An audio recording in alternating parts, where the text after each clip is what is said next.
Like if you can settle yourself into like already like a very cheap lifestyle, while you're saving money, you are gonna be more likely to not really feel the drop in income as much.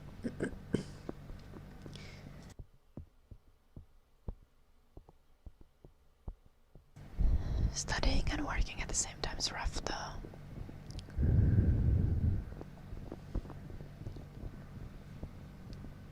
It's best if you can like combine work and studies somehow.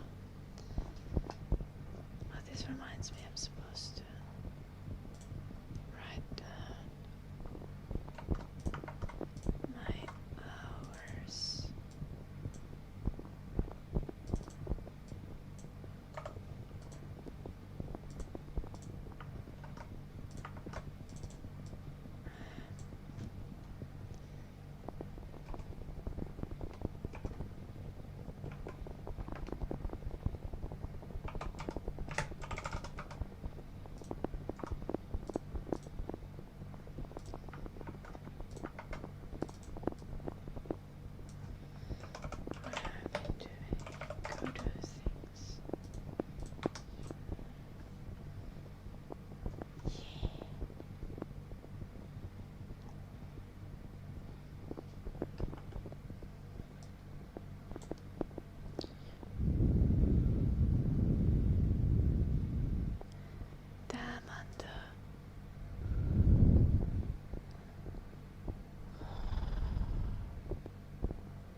More doctors, yeah, and more nurses.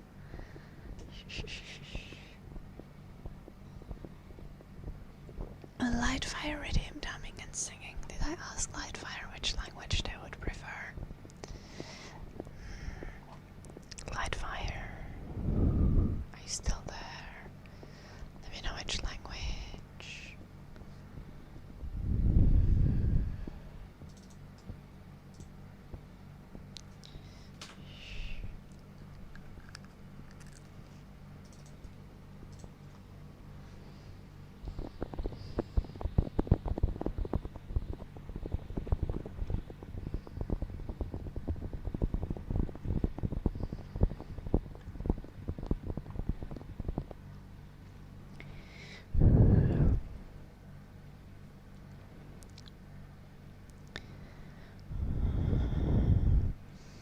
In Finland, school is free,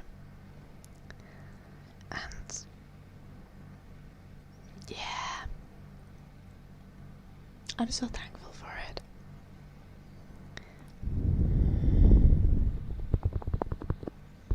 Like you even get paid for 5 years of higher education. You get like some student support. It's like a couple €100 per month, so it's not really much.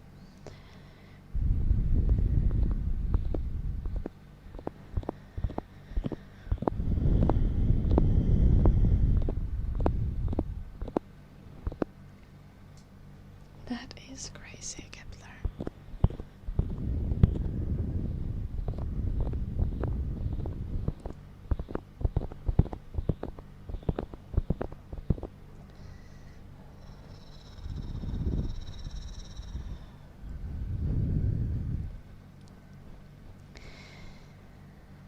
I think the one thing is like in Finland we also have something like you can get part of your student loan forgiven if you complete your degree in time. But like at the end of the day, like a lot of policies that just end up being like a poverty tax and like a sickness tax, like if you're chronically ill or have mental health struggles or you come from like a really poor background,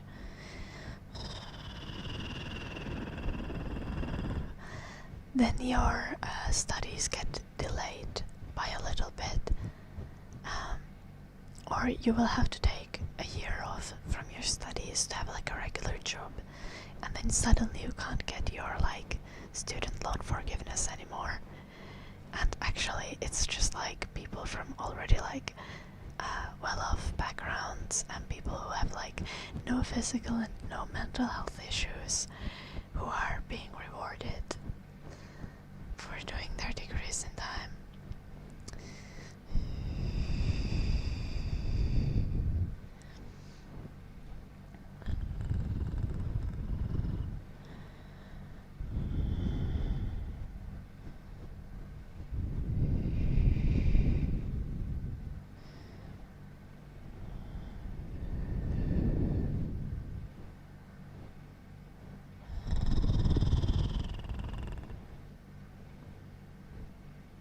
I have free public transport for high schoolers and for kids that school Kepler. I wish we had that in Finland.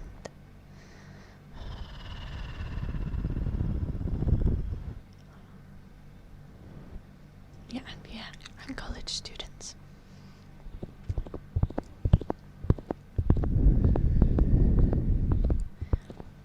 Honestly, I think we should just like do like free public transport in general, or like super low cost public transport. It's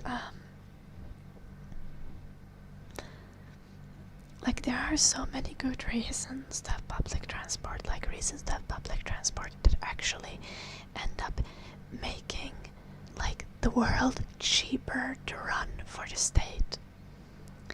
Like the more you have people using public transport, the less you need to be like constantly fixing up the roads, the less you'll need to like upscale your like traffic systems in general, because of the copious amounts of cars.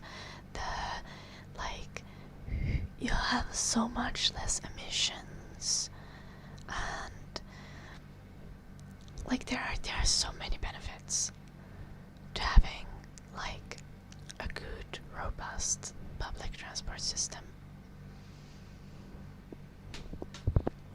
And like in Finland, for example, currently, even though we have many other good things, one thing that we don't have is good public transport. And if you like want to take a train, you're gonna take longer, you're gonna pay more than you'd pay if you went by car, by your own individual car. And I think that's unacceptable. Like that's so antithetical to the whole idea of public transport.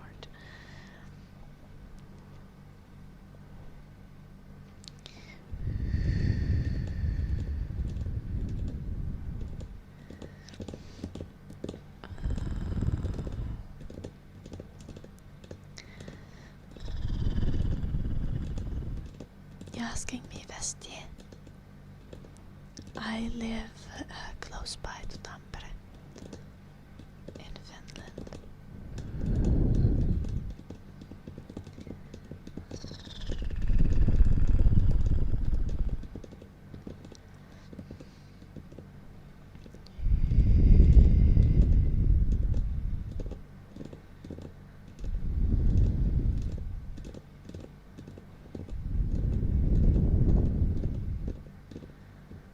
This lucky traffic man. You weren't asking.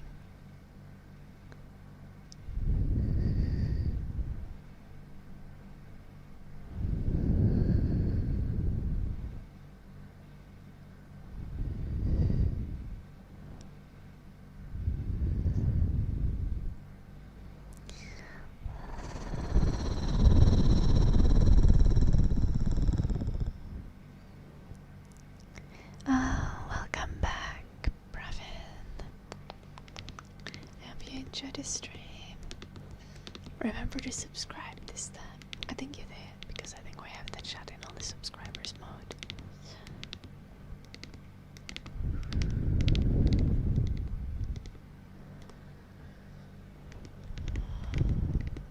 atmosphere. I mean, Finland is in the north.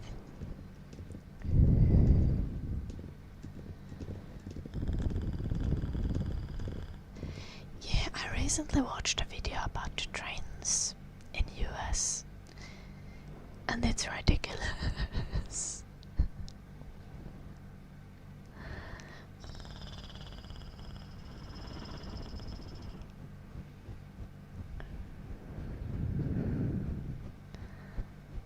Oh no, Anta. Damn.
Oh, the guy who your ex had an affair with was also married.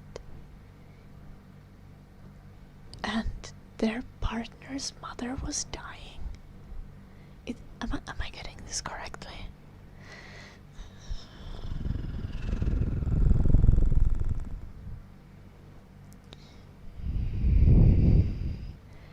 Damn. That's evil. Oh, I'm trying not to laugh.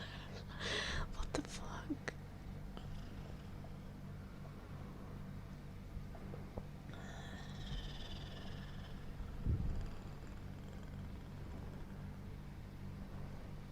Yeah, China has glorious trains.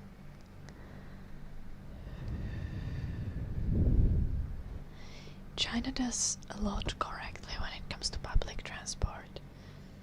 And also just like building housing and stuff.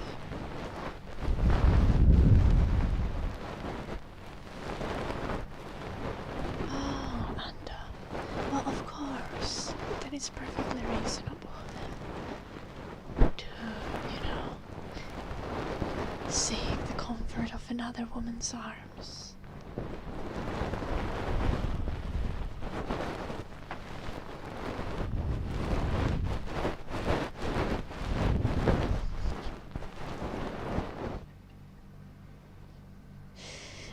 Somewhere there is two very nice geese.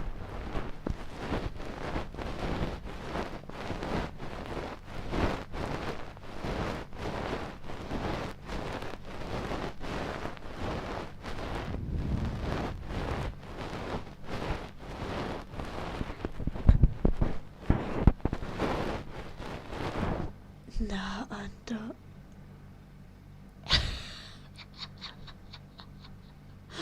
Bro. Shh. Damn, okay.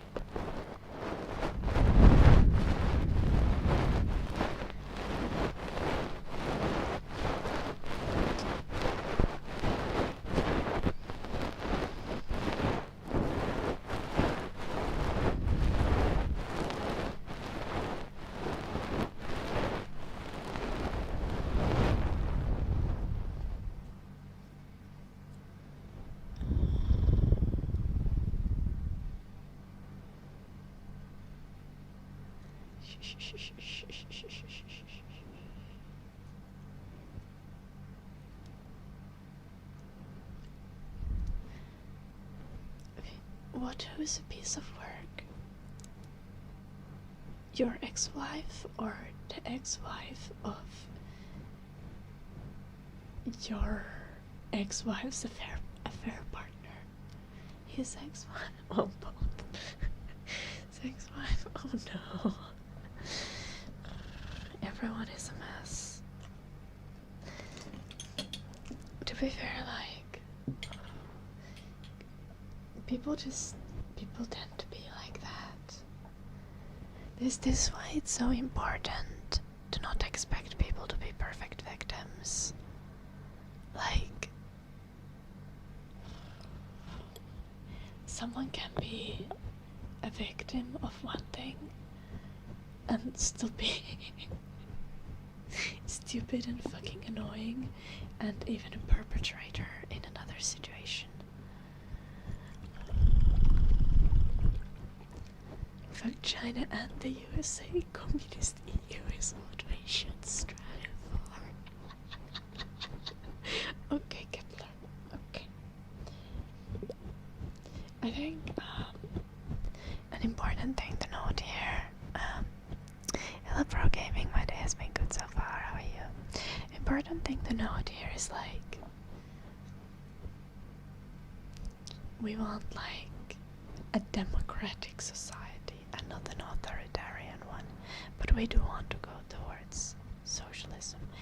The thing is that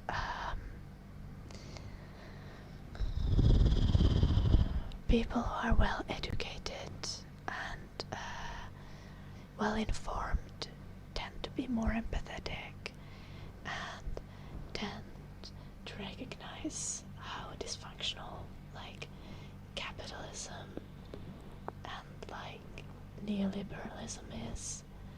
So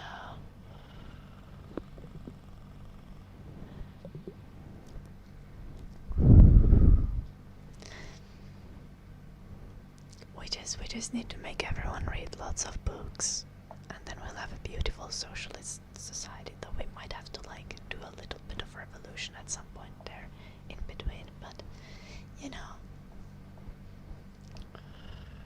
surely eventually.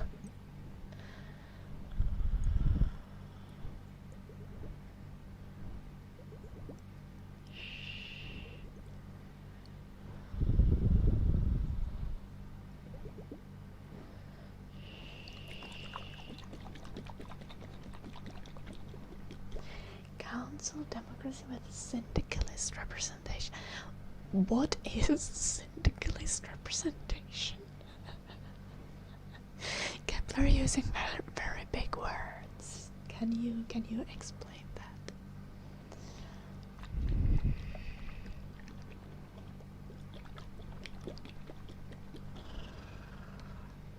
Okay, but data protection laws are generally a good thing. Like, a lot of generative AI literally just steals things from people. I see, Kepler. Okay.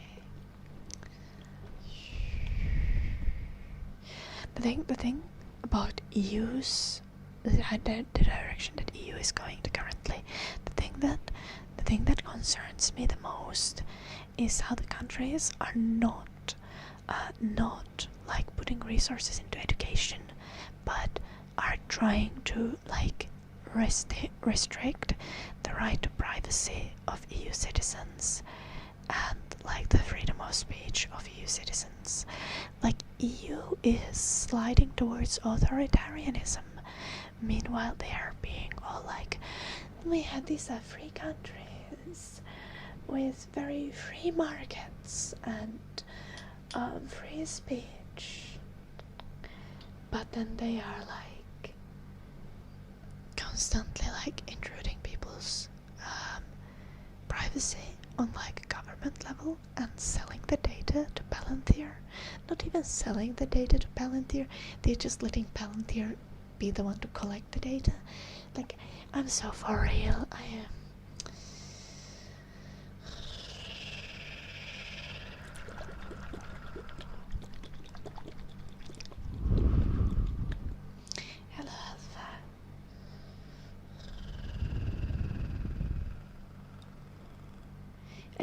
this is not done by generative AI, Richard. Generative AI is not the AI that like automatically bans people's channels. That's not how it works, Richard. Like, yes, they're using AI for like moderation on most platforms.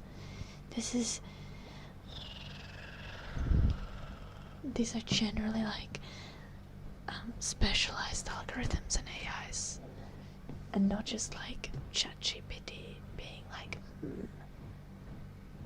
let me ask a random person if this channel should be banned. You should build its own Palantir. Okay, Snapper. Okay, first off, EU should build technological independence. And we should not be giving or selling data to US government or any other government for that matter.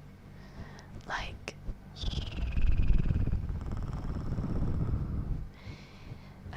that is clear. Now, building our own Palantir is not necessarily the solution. Like, generally, I think like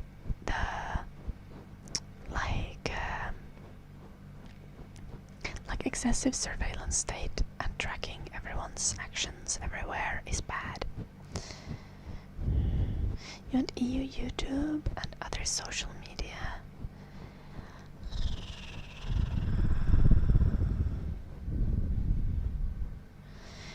Too many socialists online are just anti-Americans in a trench coat.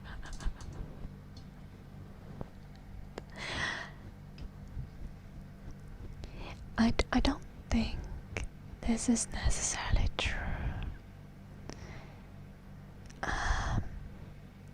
I think with like the EU, like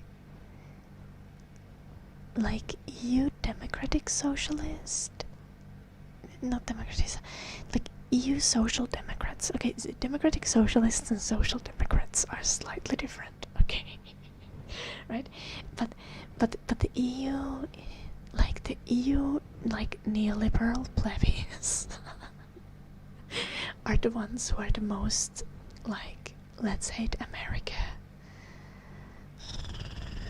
Like, the thing is, I feel like those who like genuinely are invested in like changing the systems of our society are not like, they are not anti-Americans for the sake of being anti-American. I think there's a difference between being anti-American because you're anti-imperialism and you are like superpowers, and then being anti-American because you just think that EU is so much better. Like, if you're anti-American because you're anti-imperialist, you also need to recognize that like EU is just like a ghost of America that keeps repeating the same mistakes that America does. I think genuinely the people who are like, I fucking hate America, and then they think that the EU countries are the best countries in the world, those are like the concerning population. Like you're getting so close to it, but you're not there. Like, you're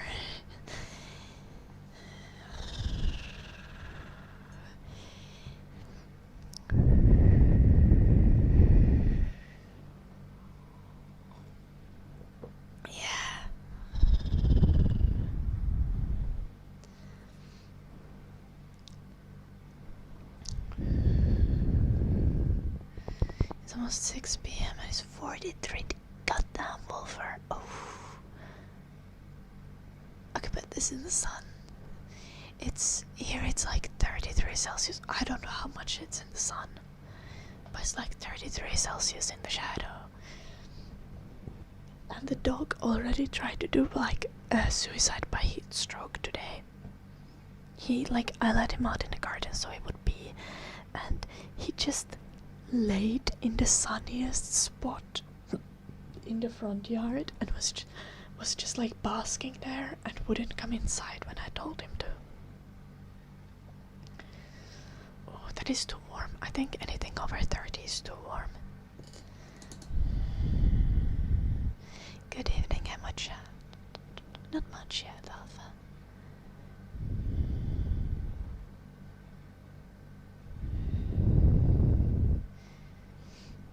Yeah.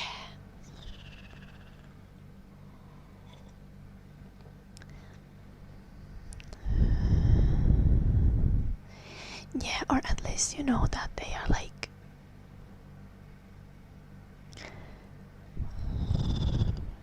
misinformed at best.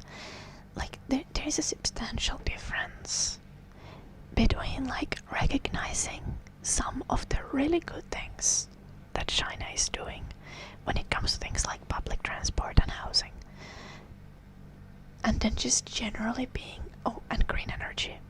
China is doing amazing with green energy. And then just like generally being pro-China. Because like, as I feel like I've been saying recently, like being pro any superpower is being pro-imperialism and just like being dumb and propagandized.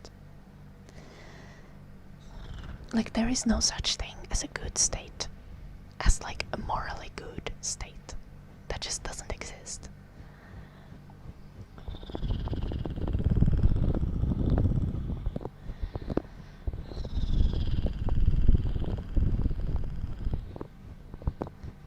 Of course you can have that.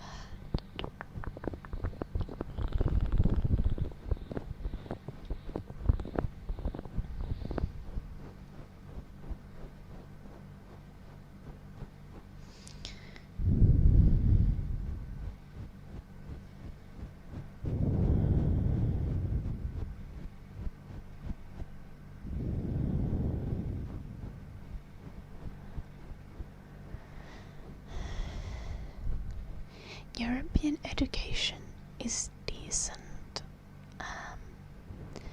but the thing that I'm worried about is I feel like European education hasn't really made progress, like in the last 20 years, and that concerns me.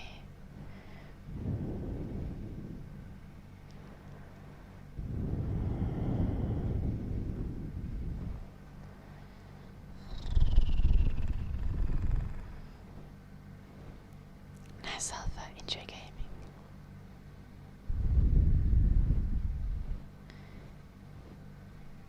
I think Snapper might have meant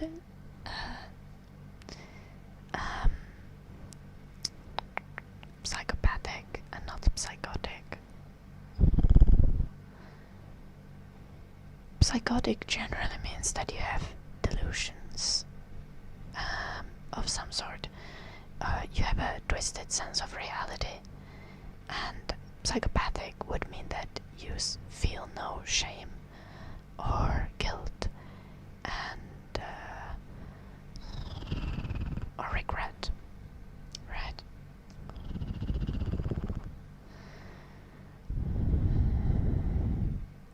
I assume based on the sentence that Snapper means psychopathic and not psychotic. Hello, Sleepy Leo. Welcome.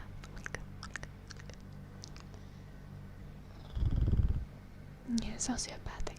To be fair, even like kids who are born with sociopathic tendencies, so generally, kids are not like diagnosed with sociopathy because as the brains grow, the brains are still incredibly malleable.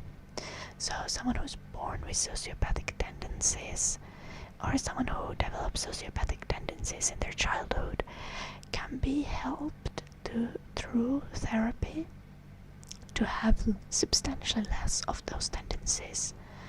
So like in this case as well, like psychiatrists are not going to diagnose something like that before you have a fully grown human, like before you're in like your late 20s. Psychopaths become CEOs, literally rewarded by society. Absolutely, yeah.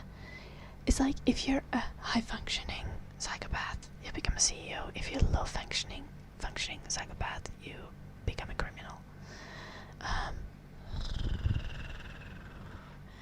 Like our society encourages greed and cutthroat behavior and being inconsiderate of other people's wishes and needs.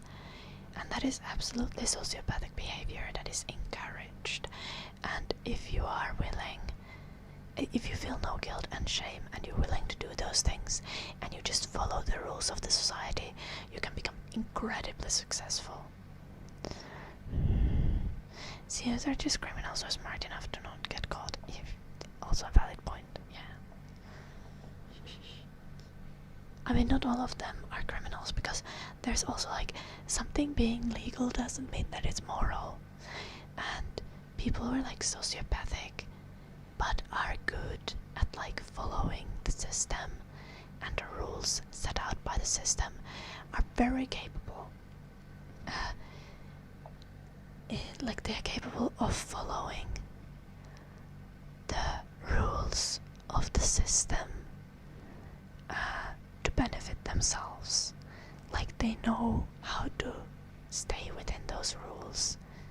Though to be fair, part of sociopathy is often like excessive risk-taking behavior. So often they still end up doing some crime, but again, this like often ends up being like white-collar crime that you don't really actually end up in trouble for. Some CEOs get caught. Yeah, like I think one of the most famous cases is the case of Theranos. I think that's what it was called. Let me Google just quickly.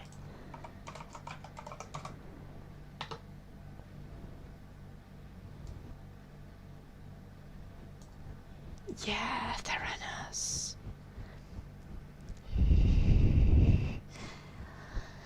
So, Theranos was like a blood testing startup, and they claimed that they could run like blood tests based on just one drop of blood. The crazy thing is that the Theranos CEO got convicted, right?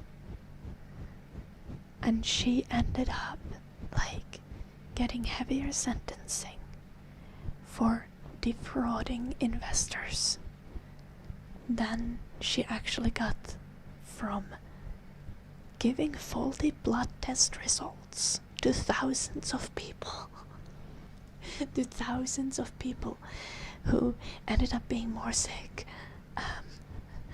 because they got faulty blood test results, completely fabricated blood test results.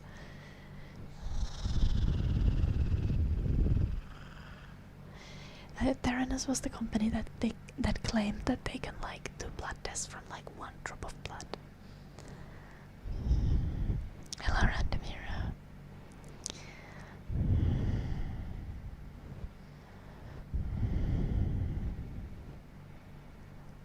Oh, what the fuck, Traffic Man? For real? I think the woman's name was Elizabeth Holmes. Surely I'll remember that correctly. We're gonna Google that as well, because yeah.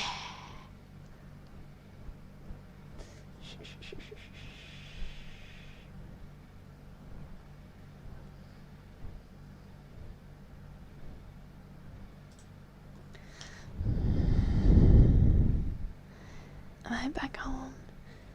No, Random Hero, you can see I still have the pink background.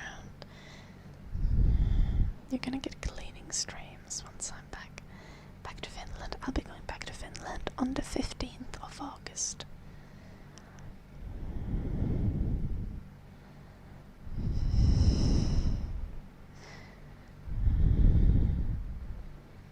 The Theranos woman is definitely a sociopath. Absolutely, Mike. Absolutely. This is why we're bringing her up.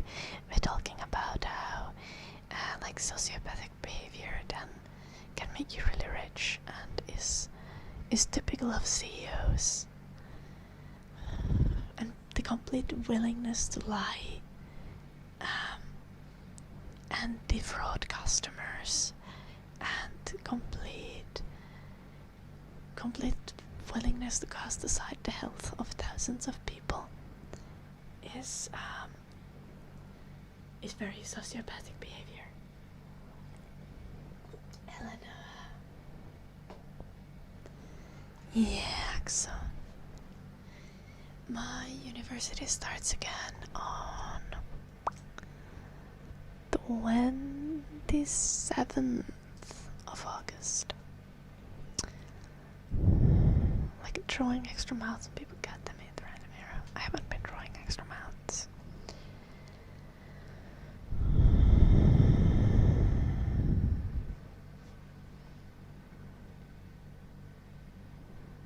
It's really warm in here. Oh, yeah, I've heard Blueprints is very good. Random era. I haven't played it, but we used the demo of Blueprints as a reference game for a game project that we worked on last year.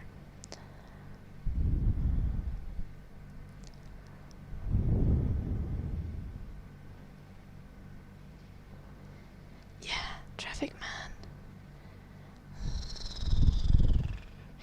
Like, I genuinely don't get how people can like defend a healthcare system that like allows for like medical bankruptcies and makes you pay money for an ambulance.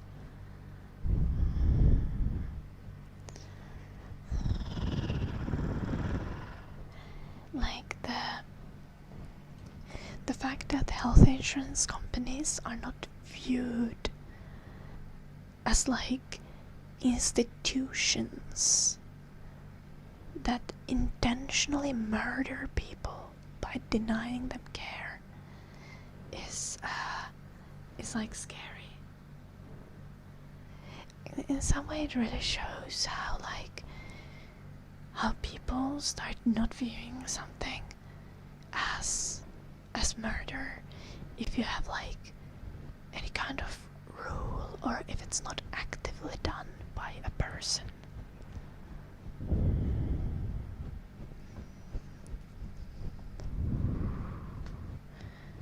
One person viewed them in that way. Viewed them as in this person is now dead. Who are we referring to? Am I gonna get taken out by CIA?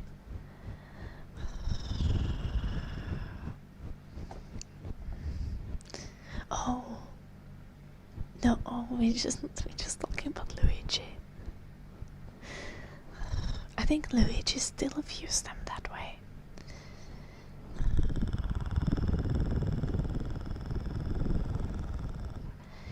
Hello, Pia.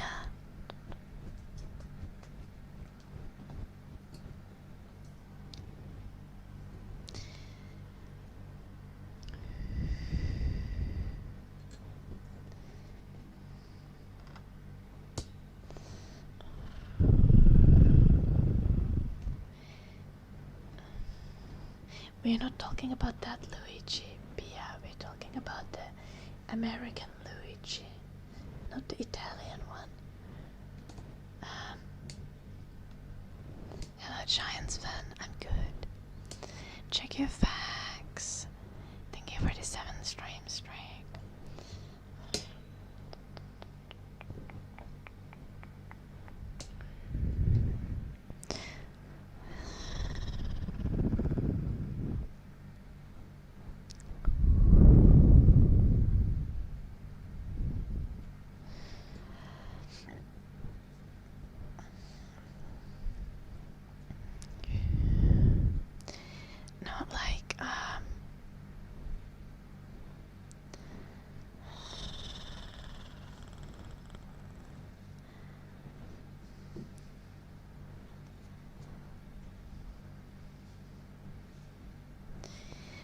if you think about the whole Luigi Mangione case, like, I'm not sure if they ended up pushing it through later on, but like the Luigi Mangione case literally made like a health insurance company back off from wanting to make it so that certain operations only pay for a certain amount of anesthesia. So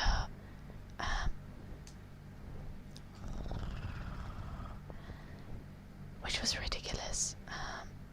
Luigi's Mansions, yeah. So like, if you think about it, one can definitely argue, I'm not saying this is my opinion, but one can definitely argue that Luigi is the lesser evil, even though, like, obviously murder bad. But yeah, there's definitely an argument to be made.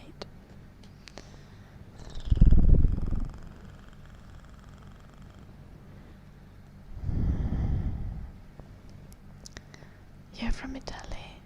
Cool beer. Vigilantism is sometimes the only option. Yeah, unfortunately, it really gives a message of a very broken society when it gets to that point. But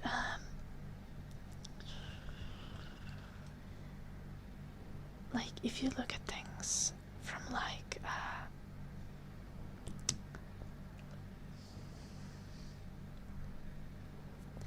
utilitarian point of view,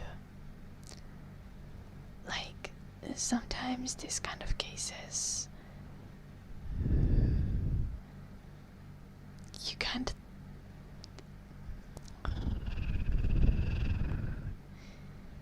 like, you can't just be like, oh, it's like morally easy and uncomplicated and, you know, murder is always bad. If murder reduces many cases of further murder and suffering, then you need to consider it from a complex point of view.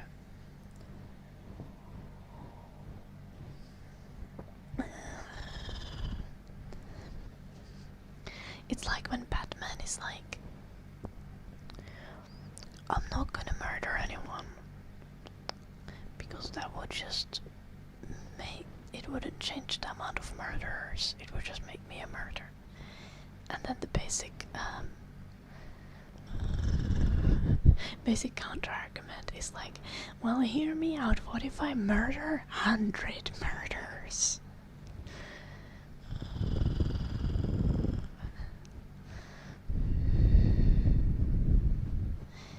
Yeah.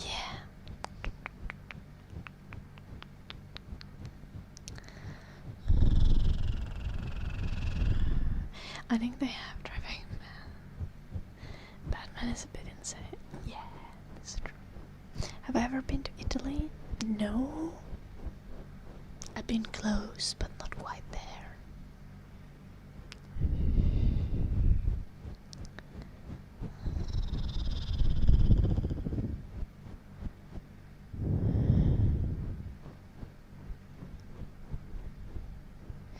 No, I just brought up the example. Check your facts.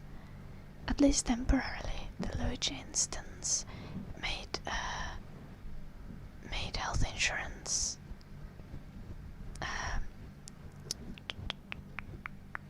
which one of the big health insurance companies pulled back their suggestion or plan to make it so that, like, procedures don't cover full anesthesia for the entire duration of the procedure.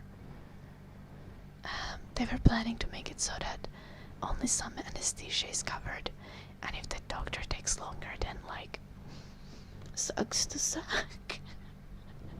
Which is crazy.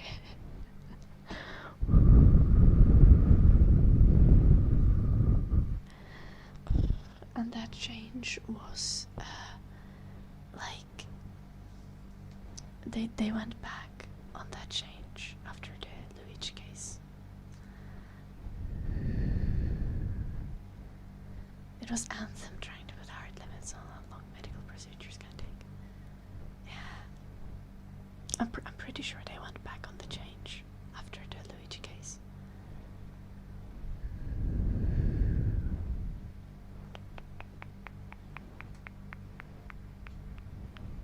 What is our current living existence other than feudalism, though, Kepler?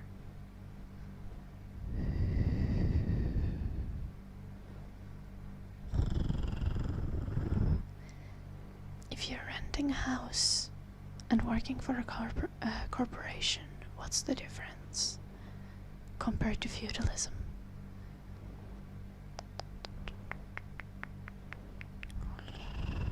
It's just feudalism with extra steps.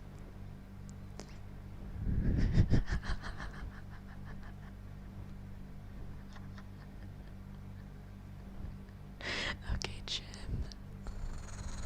I thought I heard you sneak upstairs. I think the AC will cover any sounds of farts, but the AC will probably also blow the farts my way, so please don't fart.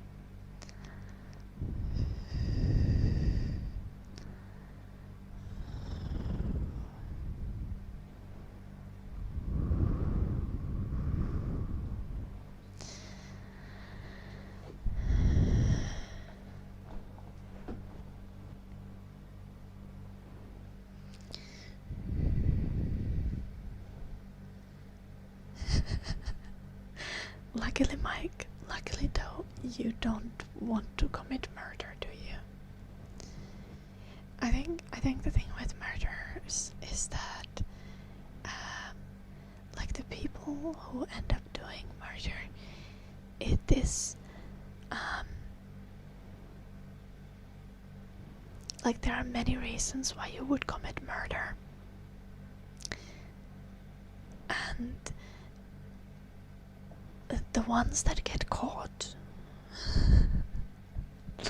generally are doing murder for reasons that are not really conducive to making very calculated, careful decisions about not getting caught. Also, like, again, which murderers do you hear about, Mike?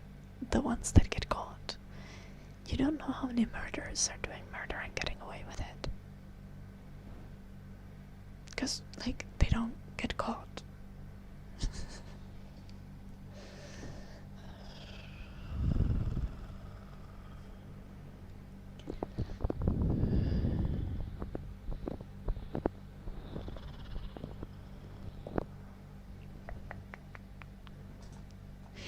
Nice, Pia, have fun.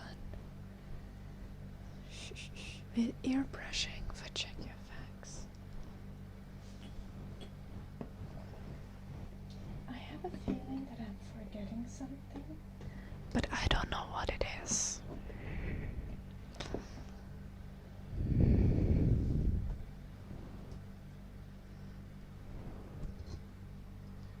CEOs do make decisions, Snapper. But decisions on how to fulfill the shareholder wishes? Sure. But there are decisions made at every level.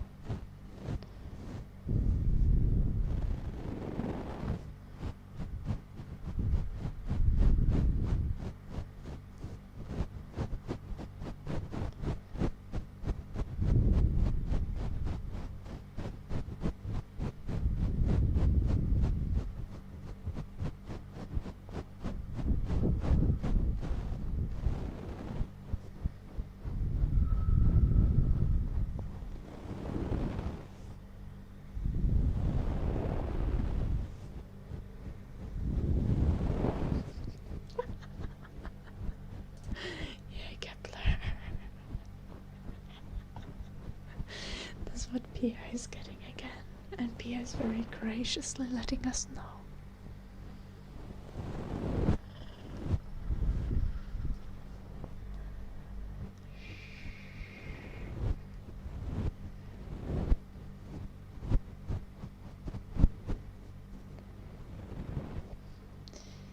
I don't think tantric massages necessarily always include anal massage, though.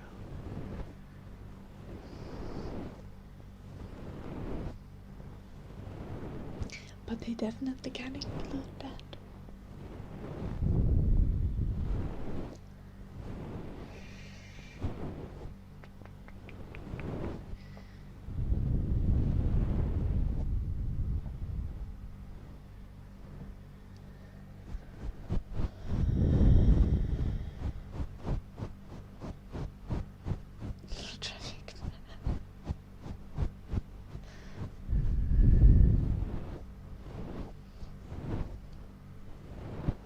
Yeah, this is an accurate depiction. So, Snapper, you are saying that we should start sniping the shareholders instead of the CEO if we want to make a real difference. Hypothetically, obviously, in game, this was not a suggestion that anyone should do this. Please, guys, don't do murder. Just a reminder, never do murder. There are still, at least currently, better ways to deal with things.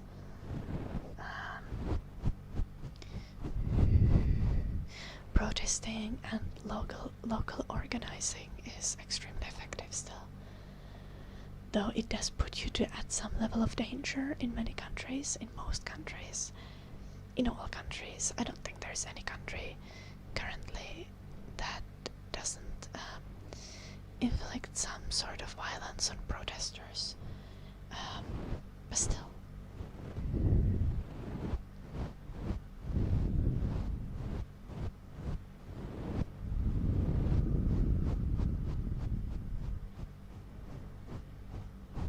I mean, I think it's disingenuous to say that CEO is just an employee, because most of the time CEOs still own shares of a company, or at the very least CEOs are the ones who are paid a lot, and who get large, like,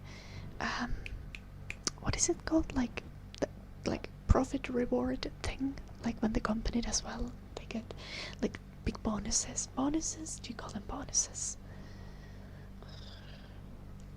But yeah, murder is not the answer yet. Yeah.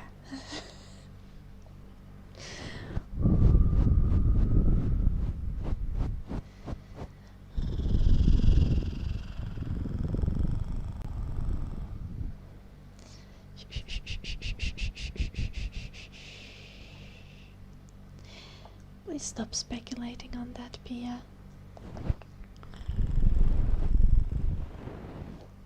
Like, I don't care if you talk about your own things, but don't project things onto me. It's weird. You get the VIP bonus. You can get like 10k channel points, Terps. How is that?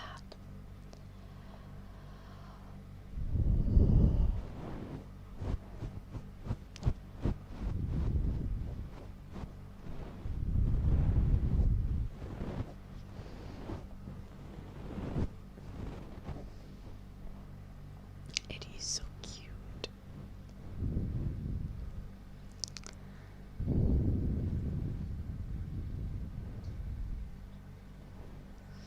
The modern elite are also stripping away all rights from most people. Like, even in Western countries, we're having protesters arrested.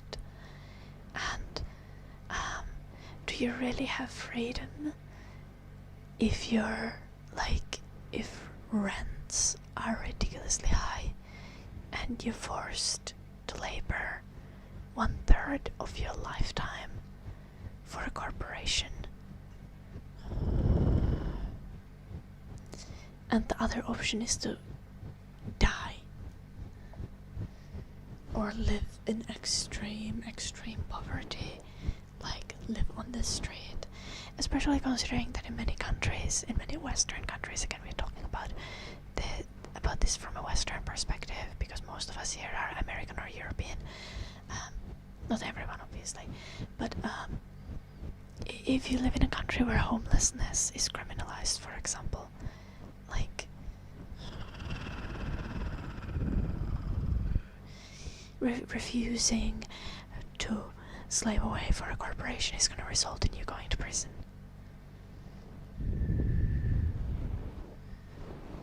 Yeah, exactly, Giants fan.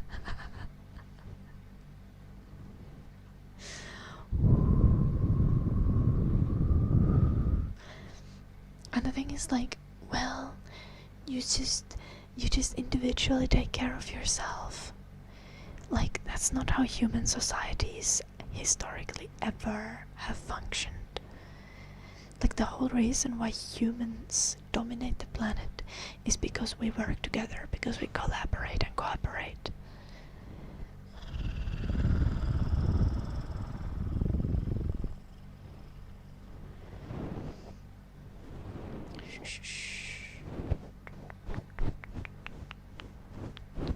Hello, Ligia.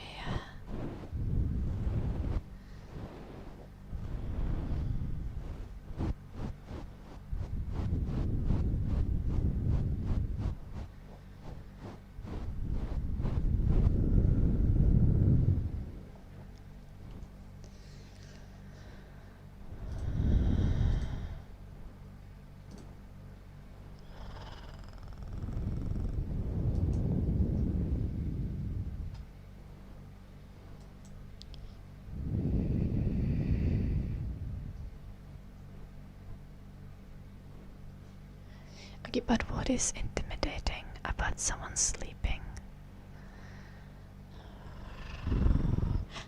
Like, I think you're also fundamentally misunderstanding how homelessness works. Like, yeah, if they're gonna be relocated somewhere, that relocation should mean that they are given an apartment to live in, right? Not that they are taken to prison, not that they need to live in a massive hall with thousands of beds in a homeless shelter with no privacy.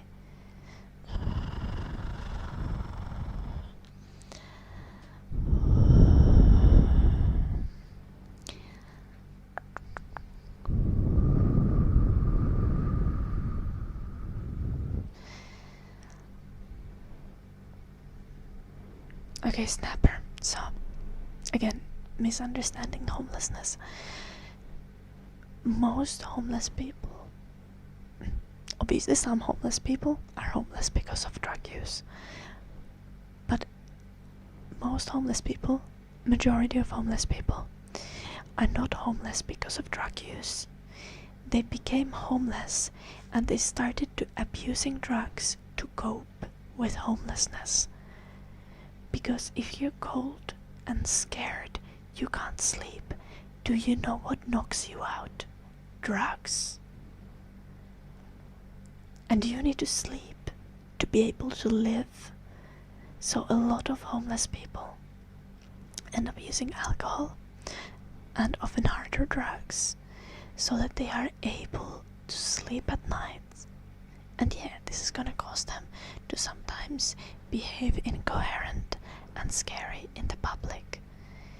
But this is not a personal failing, this is a systematic failing. The homelessness is the reason to the drug abuse, not the other way around.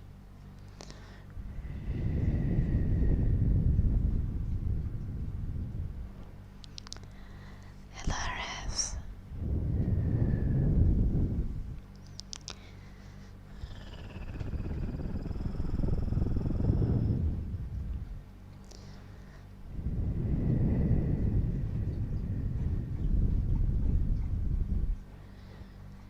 Again, Snapper, so the solution is housing first policy. Social support and offering housing to homeless people with no requirements of first needing to find a job or do something other. Like, shelter is a human right. Privacy is a human right. food is a human right, you provide those to a person to then, so that then that person is able to live a normal life and become a balanced, functioning member of society. And in some cases they're not able to just become functioning with that assistance. Often mental health counseling is needed as well. Now, the worst thing to do for the longevity and for the health of society is to criminalize these people. That is not going to help. You send the people to prison, you basically abuse them, and the state needs to pay them for, pay for their living expenses in the prison. The person is not going to be able to get rehabilitated, and then they will be returned back to the society, and the loop is going to start from beginning.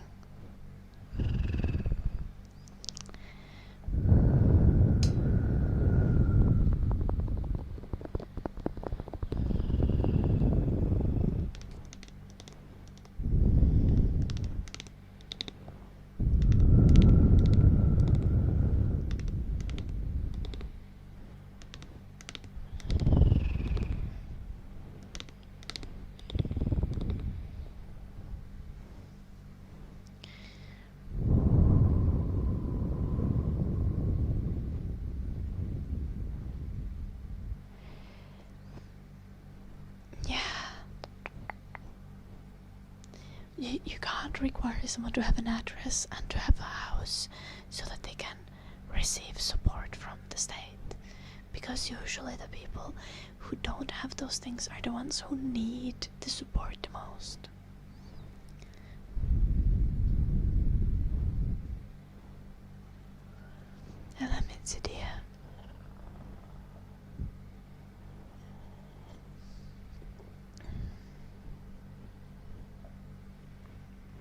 I already said this, so Lygia, I already talked about this, but oftentimes substance abuse, it's not that people are homeless because of substance abuse, it's that people are abusing substances because of homelessness. So the real solution, again, is to first offer them housing, food, and privacy, and mental health counseling. This again here is the point. If someone struggles with substances and they want to no longer struggle with substances, they should receive free mental health counseling, free rehab, so that they can get on their feet, so that they're able to work and have hobbies and have families, do all the typical human things, be a functioning member of the society.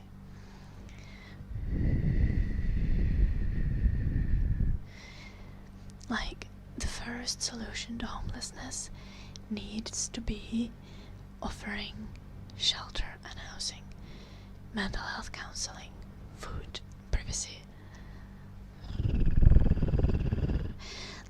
This is when someone becomes homeless and starts abusing substances to cope with homelessness, the system has already failed at so many points in the chain of events that extreme intervention is needed, and it is going to be expensive for society to fix the situation. But there is literally no other option if we want to have a safe and functioning society. And if we want to treat homeless people as people,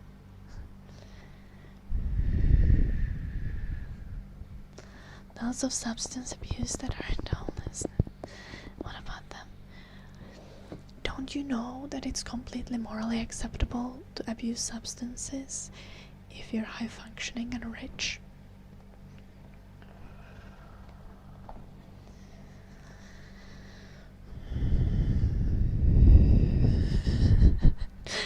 That's just how it works, Joe.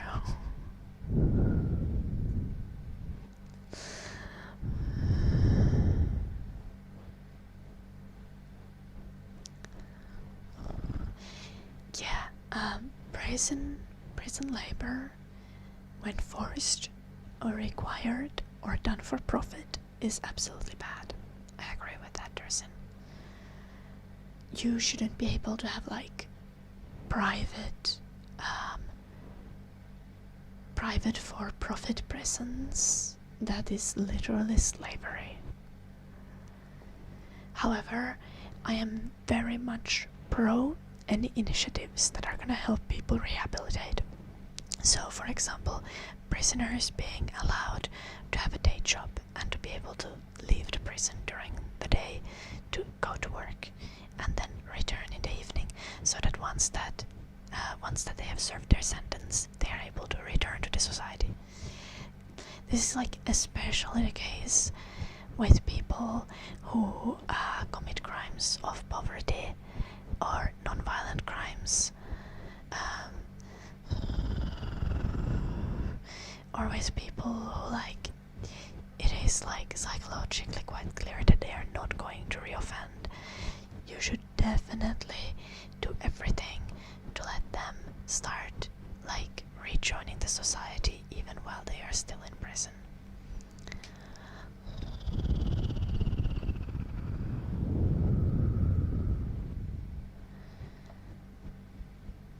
Yeah, exactly, Dursin. Like a lot of these for-profit prisons don't try to rehabilitate, but they just dump the people out once the prison sentence ends.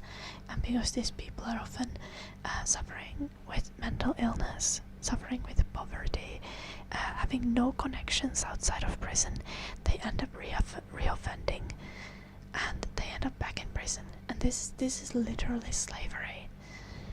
Like, any labor done in a prison should be to encourage rehabilitation and to improve the prisoner's chances of rejoining the society.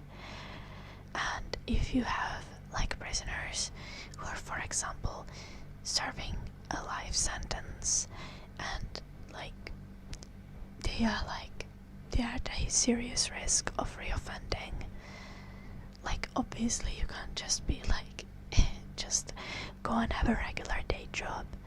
No, but they also still can't be put to slave labor. Like if they are going to do some sort of labor, it needs to be voluntary, and it needs to be like something that is done not for profit, but for like the improvement of society, improvement of well-being.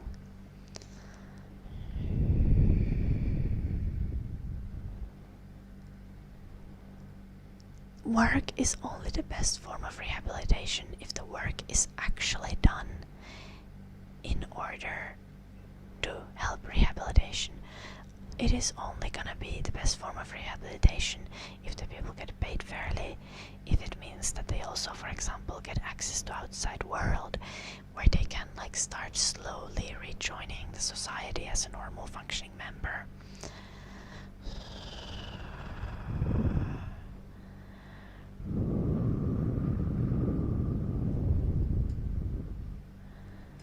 Yeah, but you can't make prisoners work for the profit of the prisons.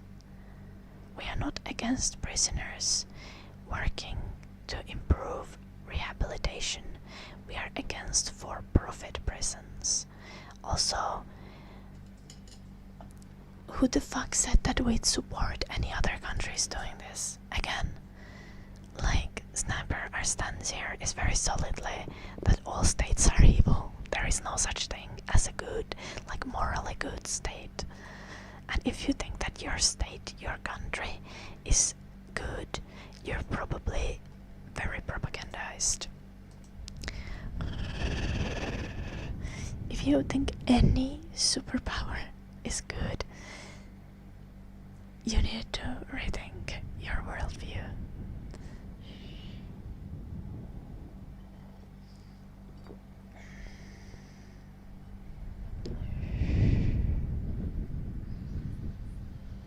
Okay, yeah, Snapper. I don't think prisoners are responsible for covering their own upkeep. Also, they shouldn't be forced to work.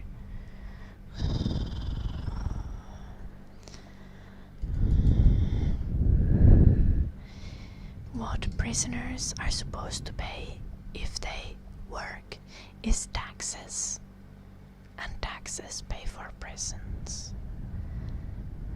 Another thing that I think is like generally good, right? Like what we saw, for example, with the wildfires in LA, was it last year?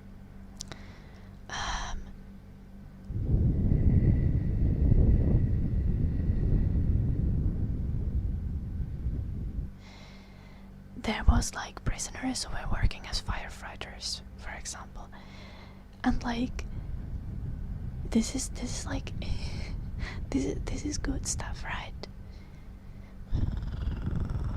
You have people doing things that is like a net positive for the society. Why can taxpayers be forced to work, but prisoners can't be? Taxpayers can't be forced to work either. I am in support of universal basic income. I don't think anyone should be forced to work.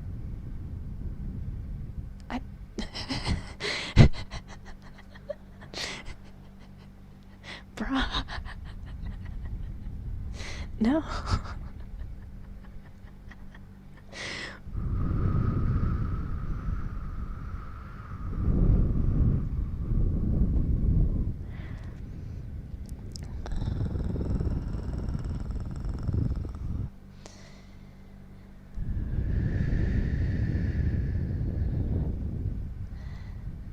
Snapper, do you not understand how like collective responsibility functions in this kind of ways?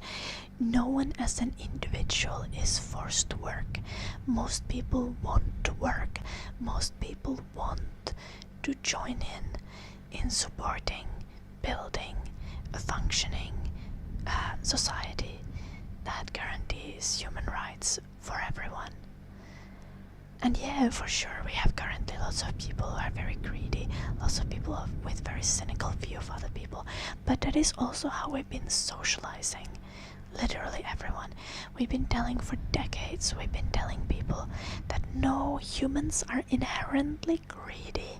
If people don't need to work, no one's going to work, and thus there is no other option but neoliberalism and capitalism and this society where competition is valued over collaboration. Meanwhile, truly,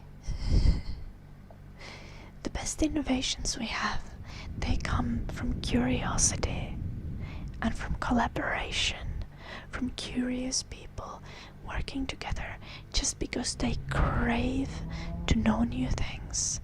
And people genuinely will work even if they are not forced to do so.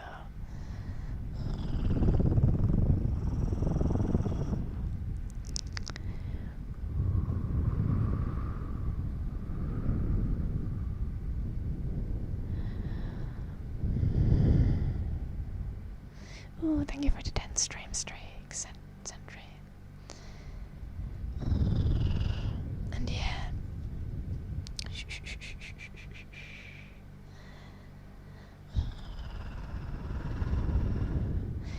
Like, universal basic income is genuinely, like, something we need. Especially because a lot of our, like, so much of our human capacity currently just goes into just, like, throwing papers around. When we could be doing real work that helps real people. And one massive benefit of universal basic income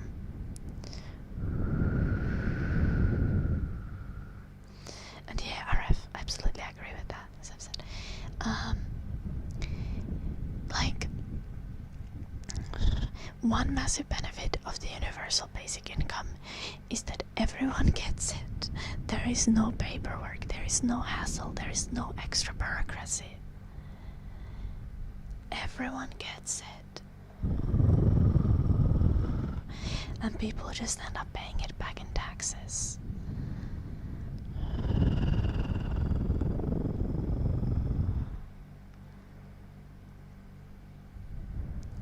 No, of course, in the current society, people need to work to pay their rent, to live, to exist.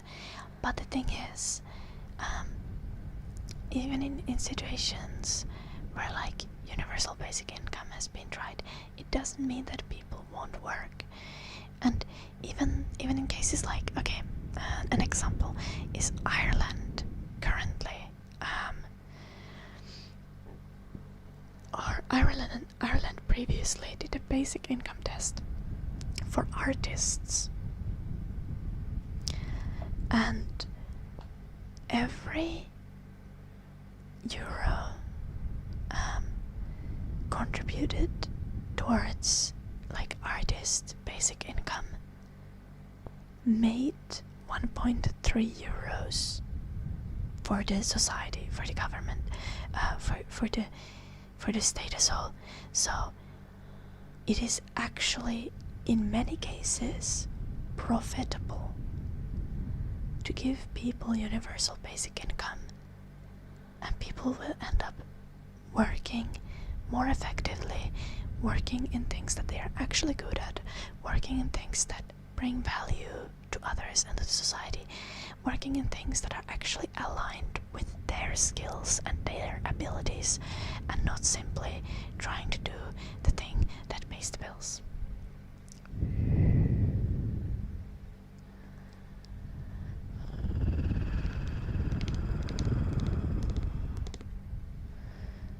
The best things we have came nearly 90% from war and war preparation. This is not true. This is what this is generally like. This is what people often think. But yeah, obviously war has brought us a lot of things. But a lot of things have literally just born out of curiosity. Like if you start looking into, for example, how many things in the current everyday society, like everyday items and innovations, have come as things that were first designed as a disability aid, and not for profit, but to solve a problem that a portion of people were having. Like disability aids are not something that are generally profitable, because generally it's quite a small portion of the population is going to have a specific disability. Like, so many innovations have come through that, simply from curiosity and from will to help people.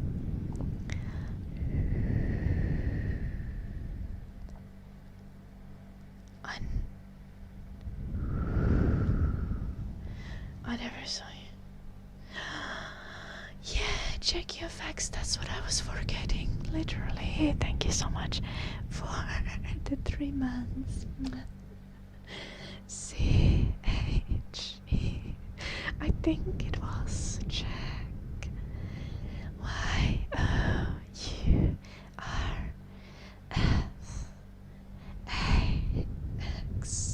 Check your facts. Check your facts. Check your facts.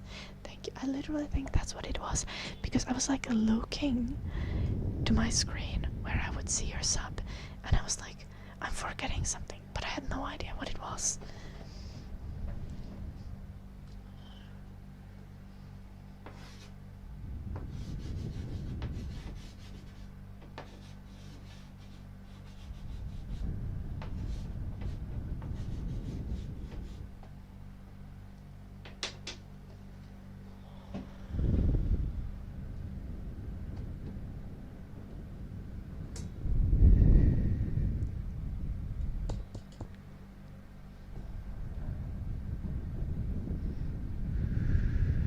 When capitalism fails, seems like we have unlimited money to bail it out. Ooh, I see. So Velo, you're getting at like, yeah. So a lot of the times when we have financial crises, I assume this is what you're getting at, Velo. Suddenly, like, governments have all the money to bail out banks and massive corporations.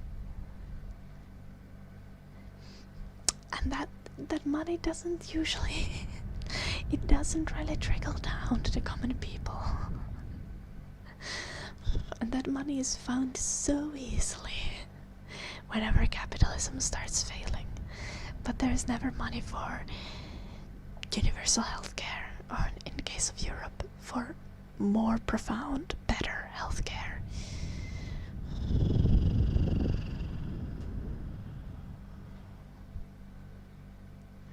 What the fuck's never?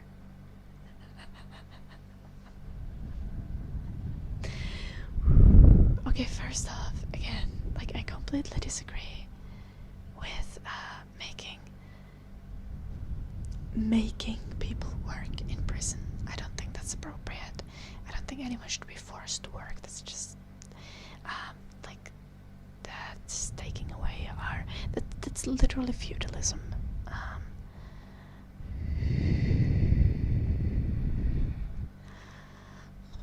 But also, that's kind of funny. Just playing video games to sell Western players things.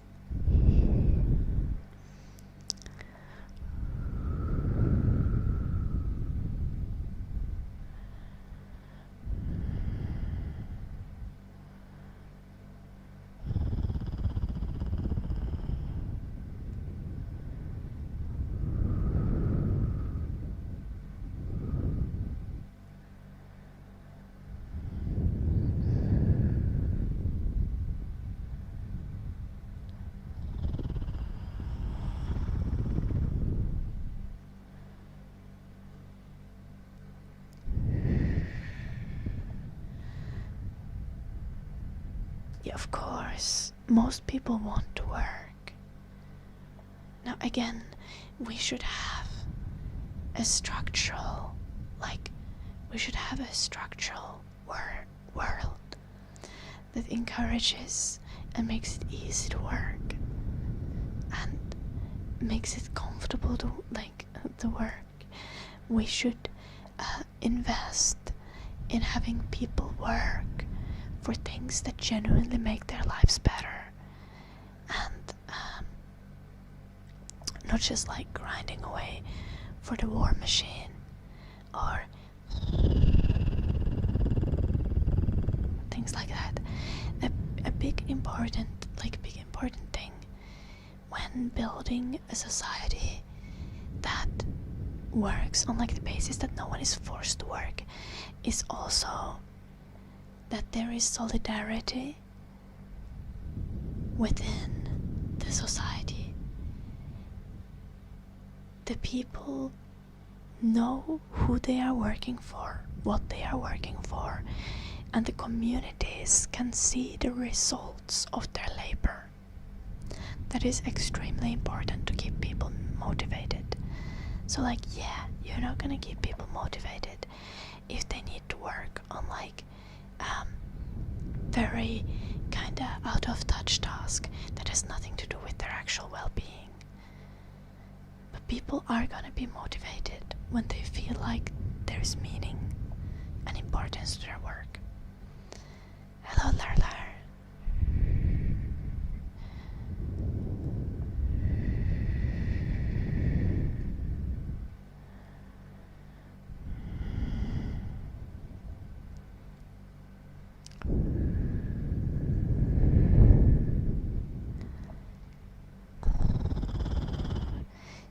It's work that is also not often recognized by our capitalist system because it doesn't automatically create profits. Like people who work to take care of their families, or especially to take care of a disabled or sick loved one, this labor is rarely even recognized as labor.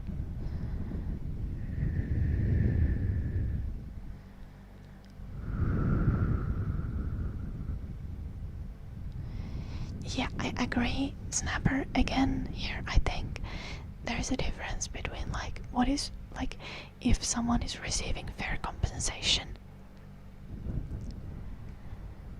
and if someone is able to choose what they work. So like, with my point mainly here is that you can't force the prisoners to work in the mines. That's inhumane. Sorry. The solution is, of course, to give the prisoners an option to work and make it as easy as possible for any prisoner to work, and especially in the case of like non-violent criminals, to even make it so that they can reduce their sentence by working and generally encourage them, right? But the important reason why something like universal basic income is needed and should be in place is because of the cases where like people need to take care of their loved ones when there is sick and disabled people. Like if you're disabled, you shouldn't have to go through like constant war, sorting papers, like a constant paper war. I don't know if that makes sense. Not a constant document war, to simply receive enough money to pay for your basic needs. You should be able to pay for your basic needs, and if you're like disabled or chronically ill, you'd have an opportunity to do the amount of labor that you may be able to do and not be like pressed down by a mountain of paperwork that is required, or you will die.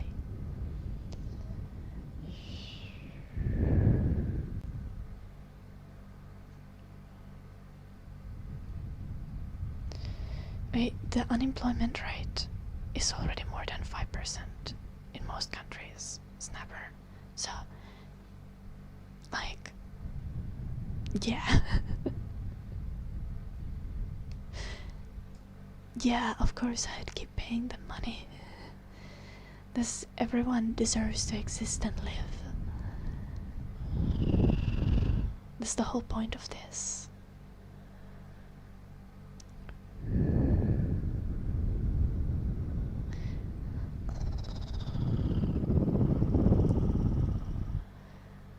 Also, all passive income is income that you make without working. Do you think we should stop all forms of passive income, Snapper?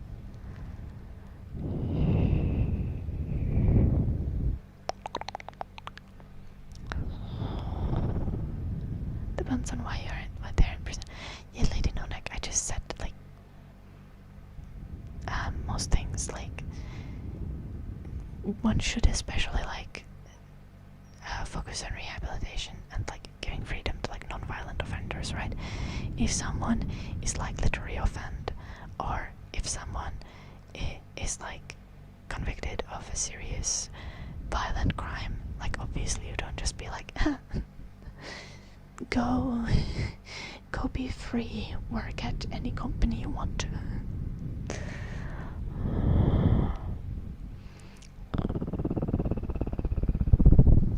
Okay, Lady Nanak.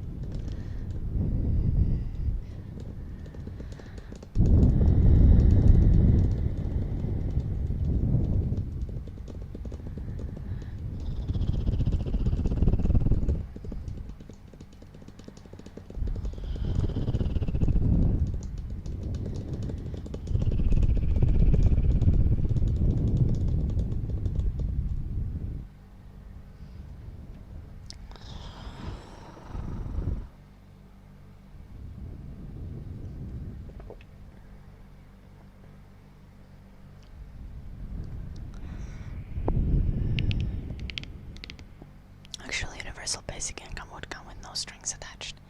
Yes.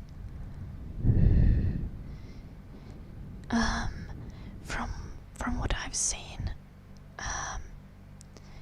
the job searching that is required of people with conditional unemployment benefits does fuck all.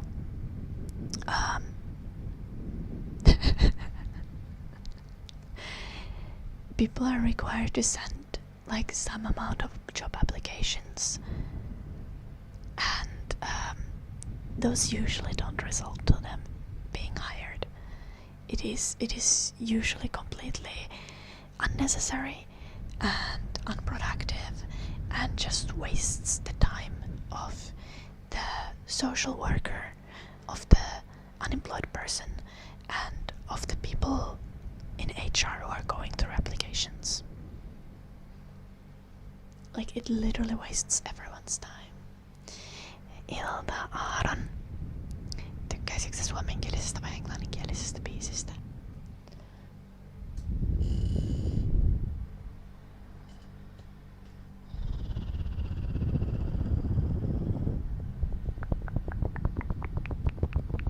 Okei.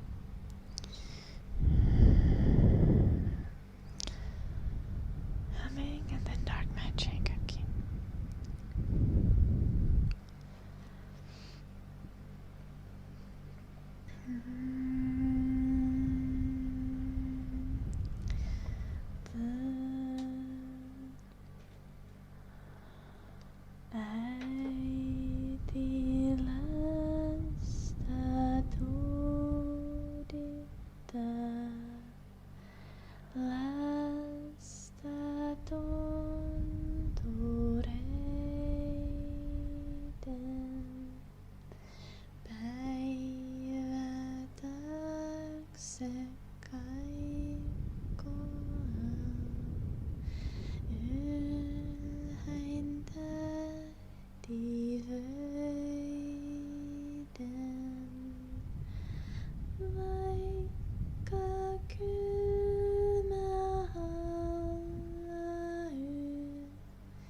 I like staying home.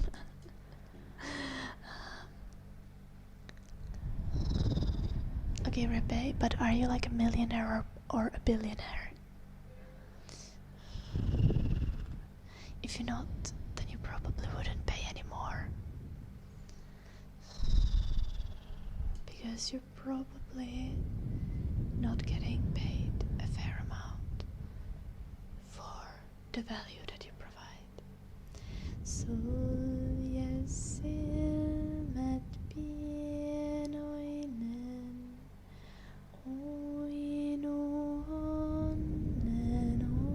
onta, suuri on ja ihmeinen, unden valtakunta. Kun sä suureks vartut vain, mailla vain aukeain, silloin lapsena jaksat nää laajat Lapin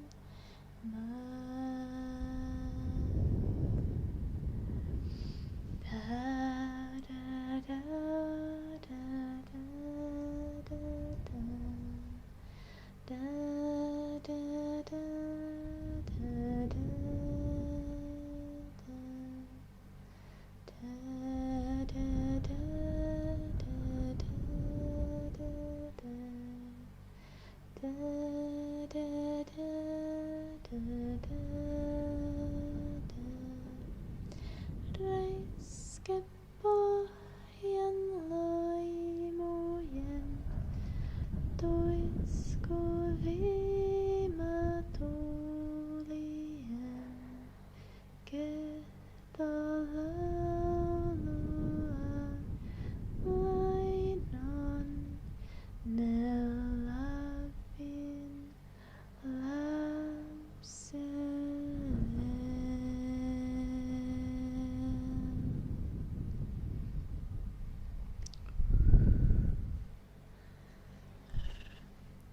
Yeah, Rebe, still, like most likely, if you mean that you earn about 2 times the median income in your country, maybe like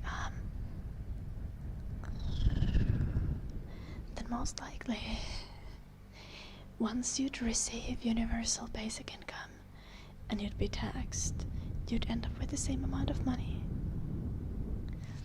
Also, one of the things about like going towards a more like socially responsible society and socialism, like for example, why I'm not exactly up for like, oh, let's do a revolution right now, is because I think there are some quite substantial changes that we need to do.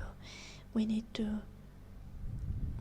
literally grow generations, at least one generation of more socially conscious people, of people who don't think that greed and competition are like the pinnacle of humanity, are inherent to us being humans, and are the only way to get forward as society. But people who think that helping others is really the way to make the world a better place, that collaboration and curiosity are the ways to learn more and build a better world.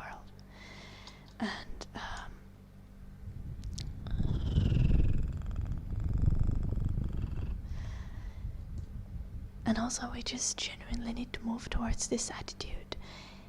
And like, I think a well-educated, well-informed public with a democratically functioning government is the direction to go to.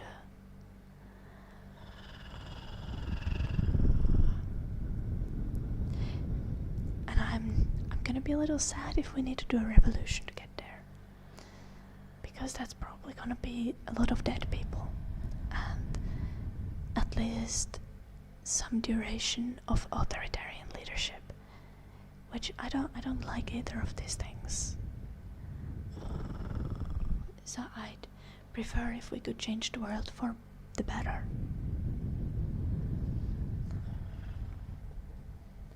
Just by building like class consciousness and advocating for human rights and advocating for being socially conscious and taking care of other people, and not thinking that everything that others have is something that you can't have and away from you.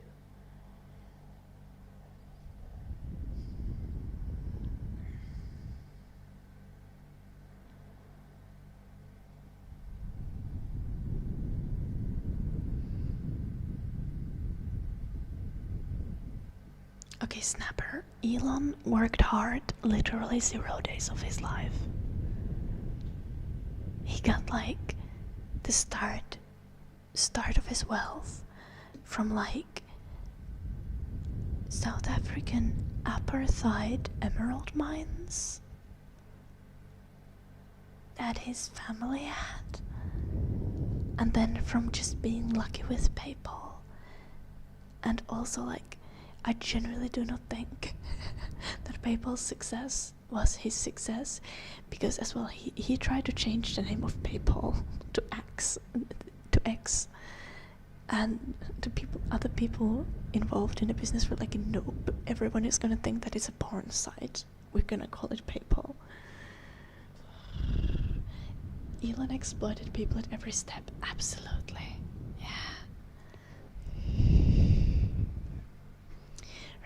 Revolutionary violence is nothing compared to the 24/7 violence of the status quo. What does banal mean, Neptune? This is a word I've not come across before. I agree, Neptune.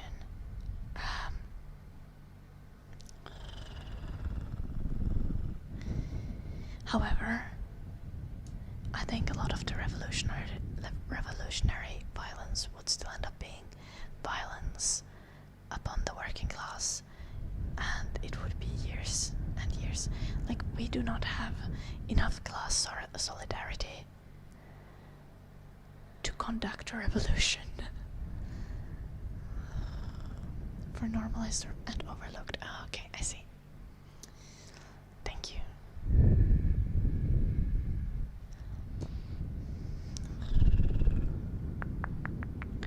And yet, like, I agree, Neptune, but also, again, I don't think we have, as a society, widely, we don't have class consciousness or enough willingness to do revolution. Like, things will need to get worse for a revolution to happen. And if we can, just starting to make things better is, in my opinion, the better solution.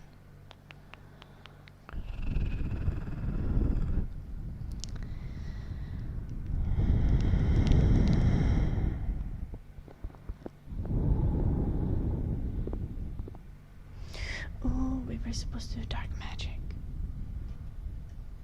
for QBs. Oh god.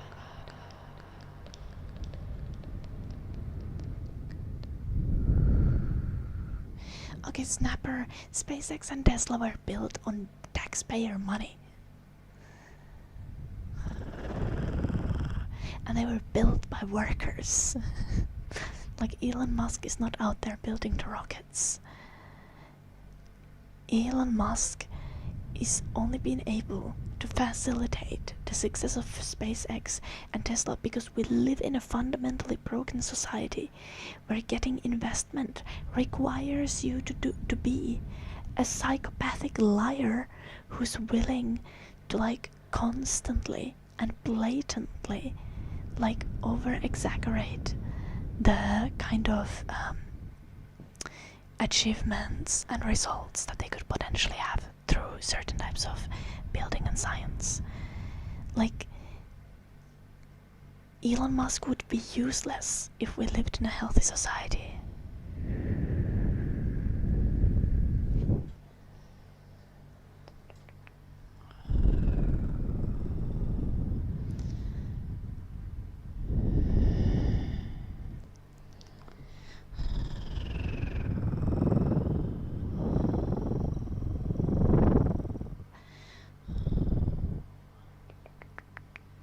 I was supposed to say thank you. Thank you, Dr. Kuroma. Oh, did we say thank you to Blebulon? We did not. I've been slacking. Blebulon. Thank you so much. No, wait, did I do name tracing? I don't think I did. Blebulon, thank you so much for the gifted sub. B-L-E-B-U-N.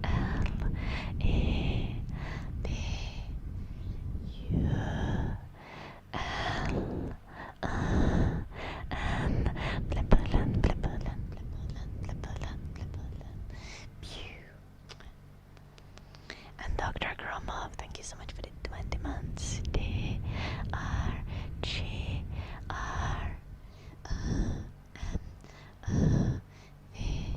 Dr. Gromov.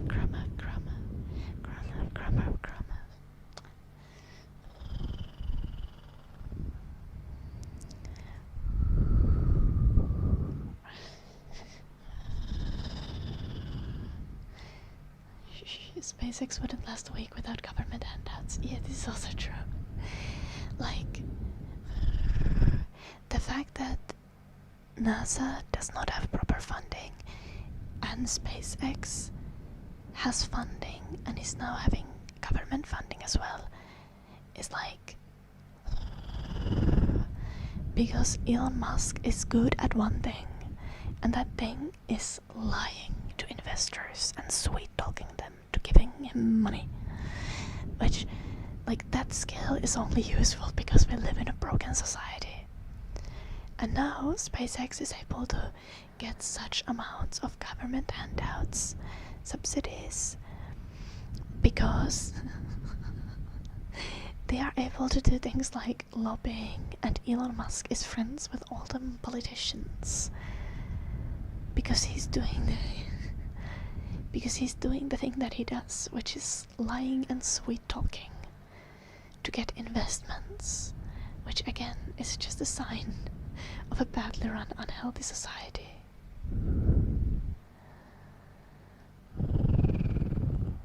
So we should nationalize SpaceX and merge it with NASA.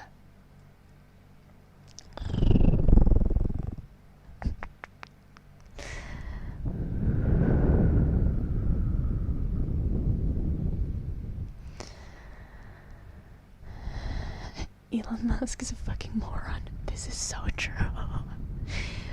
He's literally only so successful because he's so willing to behave in psychopathic ways. We need to eradicate data centers. Okay, we just need to not build more copious amounts of data centers, and we need to not, like, just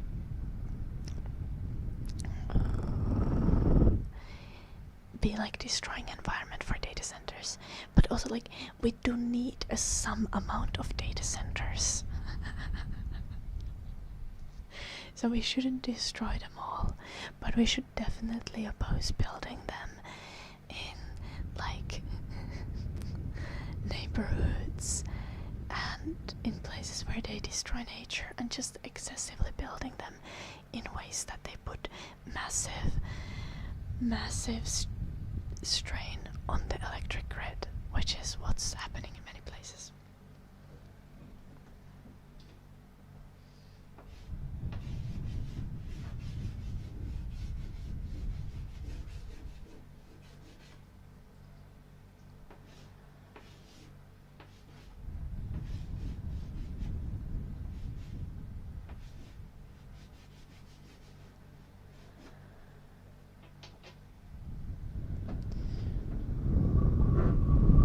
We should build them all in swamps in Finland. No.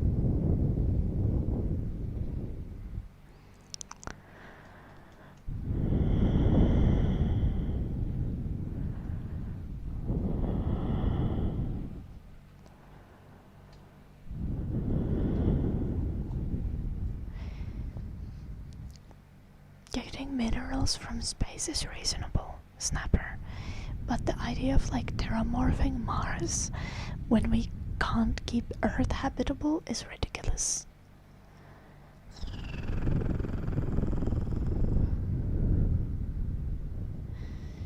I'm not a space pervert myself, but I do understand why learning about space is important.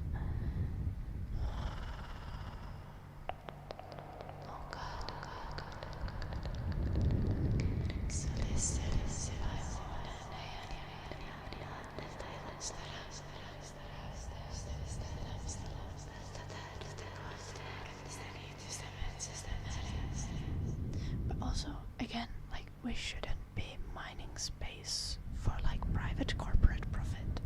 Like, if we're gonna mine space, we need to do that for like global well-being. Like, we need to share the resources evenly across the planet for all humans to enjoy and benefit from.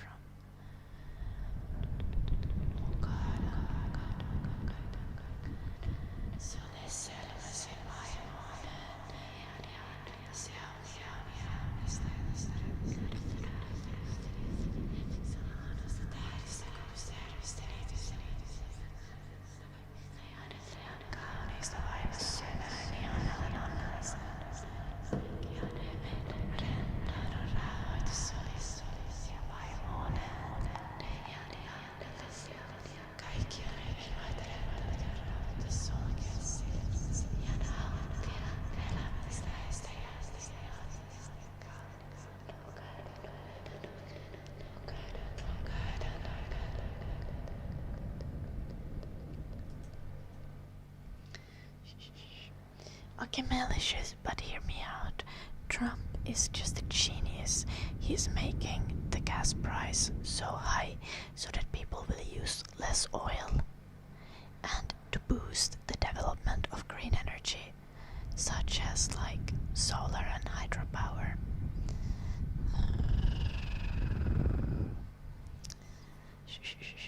You're just not seeing his vision, malicious.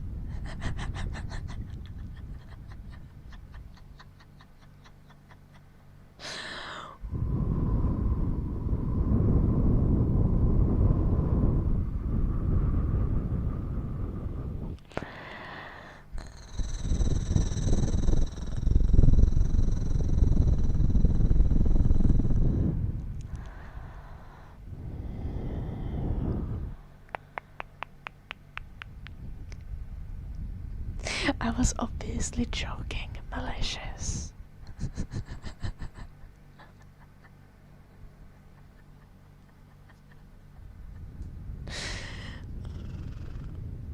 I was being sarcastic. What the fuck do I need to do? I need to add slash s, like slash sarcasm at the end of spoken sentences.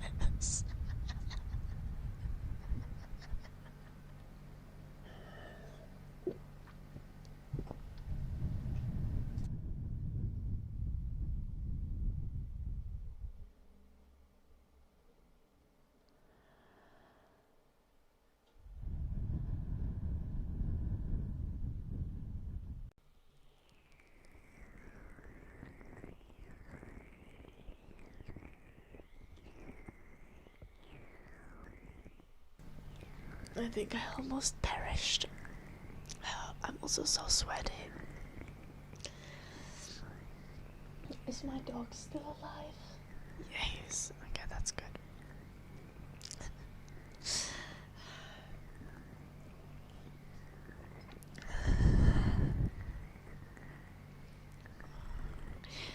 I think we need to have like a standardized voice for when I'm being sarcastic. I think I already do that. Okay guys, when I'm doing this voice and I'm doing this kind of gestures, that obviously means that I am being sarcastic.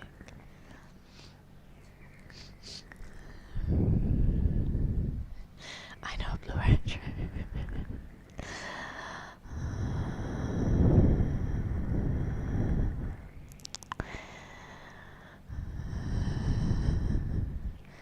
Yeah, Giants fan. That is so true. I'll try my best, RF. I'm sweating to death, by the way. It is way too warm, even though the AC is on. Is the door open? Is the cold air reaching me?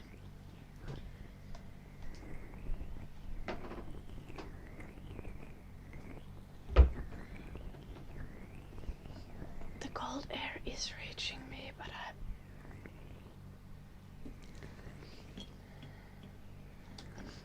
maybe we're gonna like enmist me with water. I'm not sure this is helping. I think I need a fan.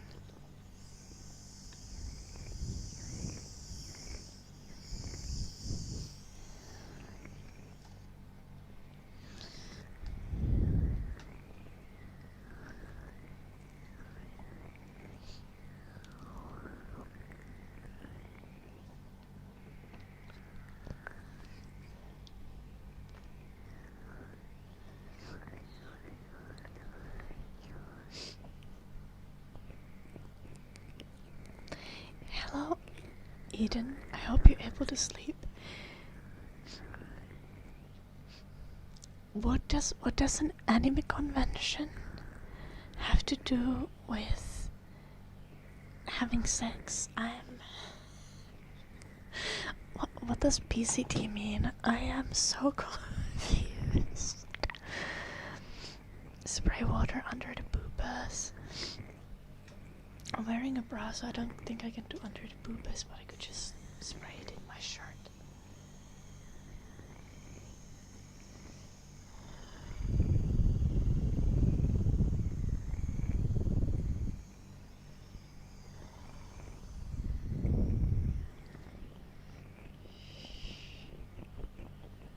Little malicious.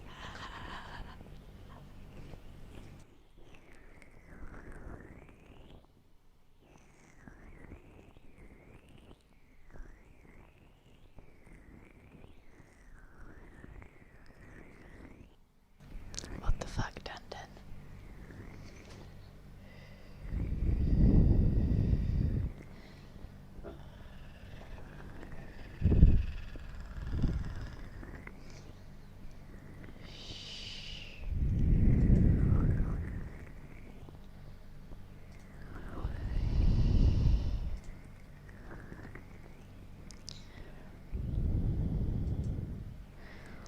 Post-convention depression.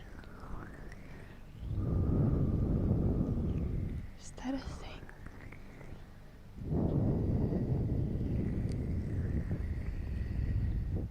I thought you just get a post-convention flu. Get sick.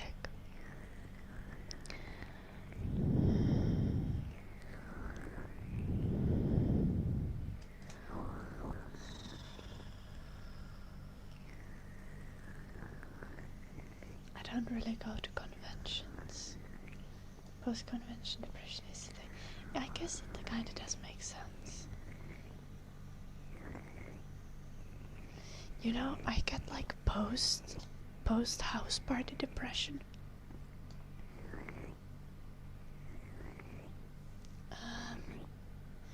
It's like feeling very empty after I host a party for people, and then all of the people leave, and then I'm alone, and then I'll be sad because I really like having guests over. One day I'll have my own commune, and then I'll never need to be without guests. I don't think Jim would like that. Convention transmitted disease. I'm forgetting about Eddie.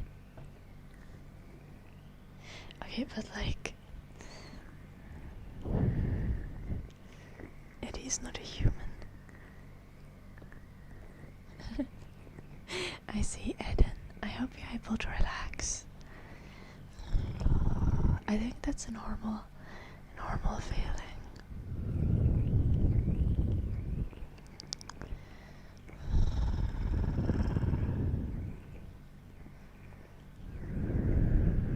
Morgan's Jim is antisocial. Like I also don't only have a dog, but I also have a boyfriend. But still, like having more people around and talking with a lot of people, and then suddenly everyone being gone, besides, you know, the regular people in the house, it's always a little bit sad.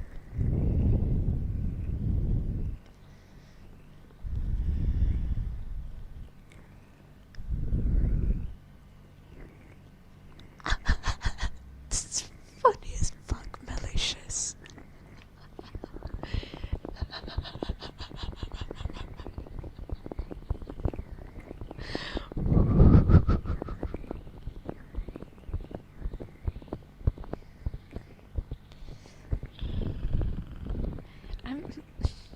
I'm not sure I should let that in the chat and then.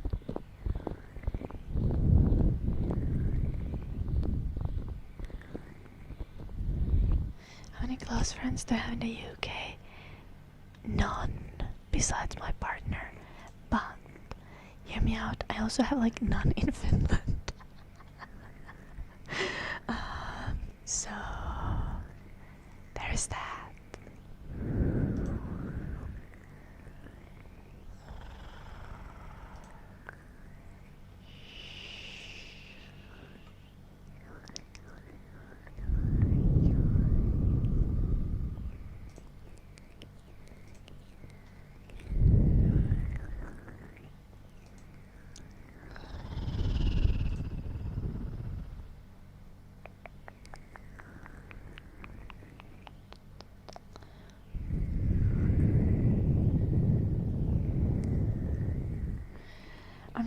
Yeah, but I never leave the house, RF. So, okay. The thing is, I have few friends. Most of them are kind of international. Like, my best friend is Yanal, and he just spent a year in China. He lived in Finland before. He's coming back to Finland next month, though. So.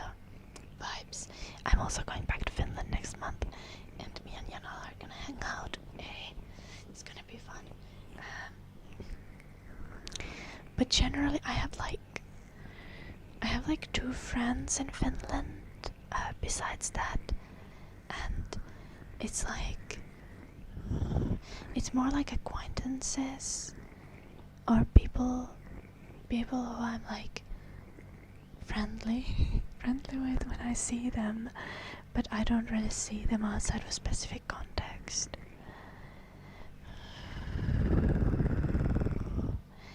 like a person who I'd, for example, consider a friend, but who isn't like a close friend, is Kosso, who's actually originally a Twitch mod, but he lives in the same city in Finland that I live in, and we always do the Finnish game jam together, and we see often at, or not often, but we sometimes see at like IGDA meetings. IGDA is International Game Developers Association. So we'll see each other at meetings, those meetings, and we'll talk. But we are not like we're not like confiding to each other and having a close friendship. Other than that, I also have one friend from my studies who I hang out every time I go to school, and who like made a cosplay for me, for example. I paid her though, and we worked on game projects together. We worked on school projects together. We really vibe well, because both of us get things done, and both of us are like reliable, but also not like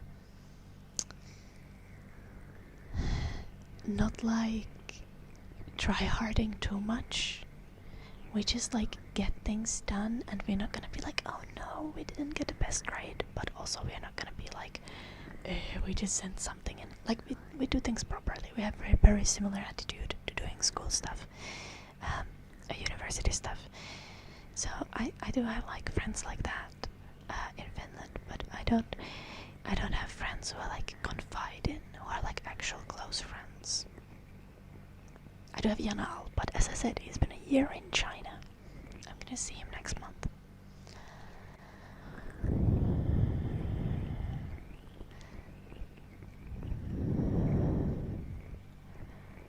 I don't go to concerts, and I don't listen to like metal music. Really malicious. I'm sorry to disappoint. My music taste is extremely lame and commercial.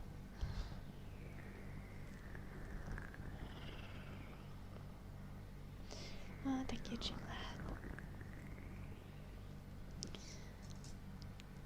Eddie and Jim love each other, I think.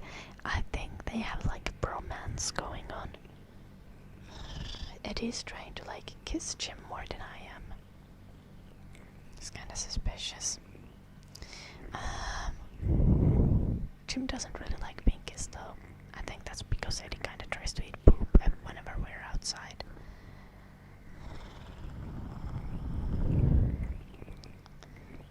Poets are soft rock. Okay. I don't listen to rock either. I listen to like pop and K-pop and a little bit of hip-hop. Better than Jim trying to eat poop. True. Random hero. Absolutely correct.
Like game music, RF, like orchestral music. What would you call like game and movie music? That's kind of orchestral. I guess that's the direction RF is going to. Or like atmospheric music.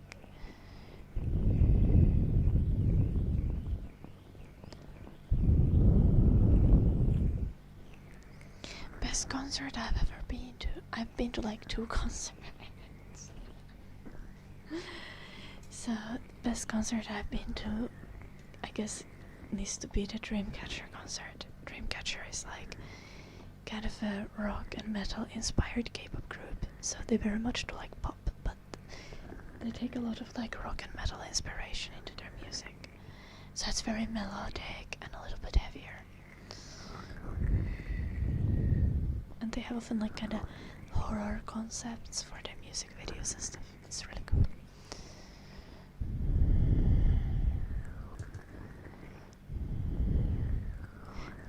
Orchestra heroic music? Oh, okay, yeah, that makes sense.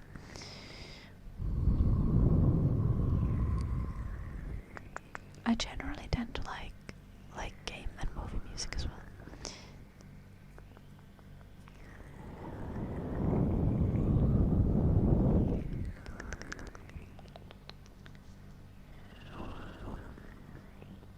Oh, my grandma tried to call me.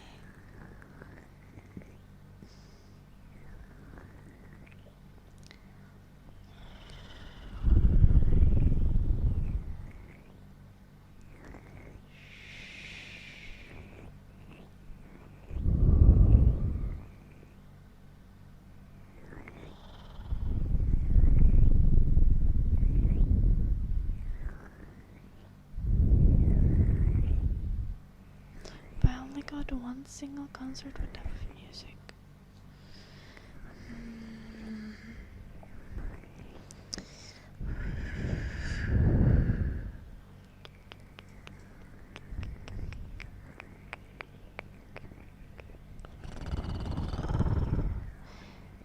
That really depends. That's difficult.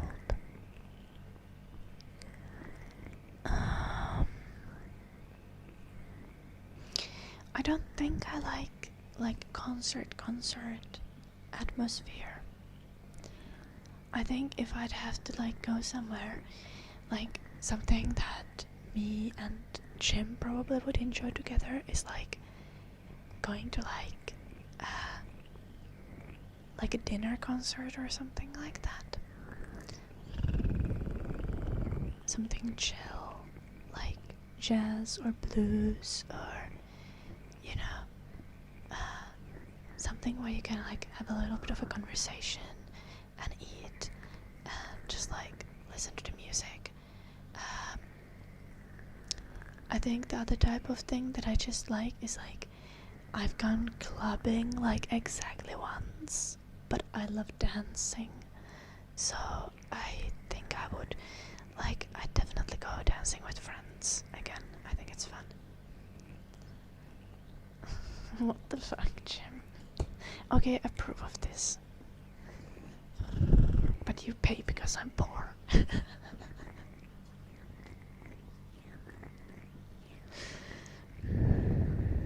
Hello, Limitless.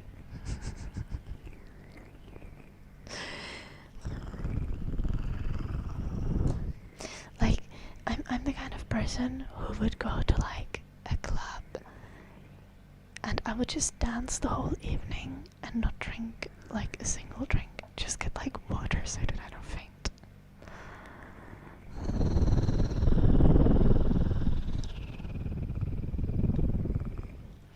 Welcome back, Kepler. Did you go walk the dog?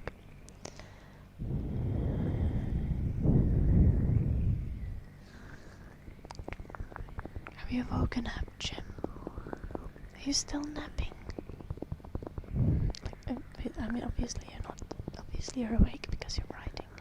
But like, are you still in the bedroom or have you gone downstairs already? You napped for like 15 minutes. I didn't notice you leaving.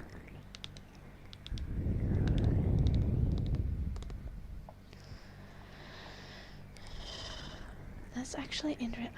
I'm gonna see on YouTube if any of the people have gotten their YouTube channels back yet.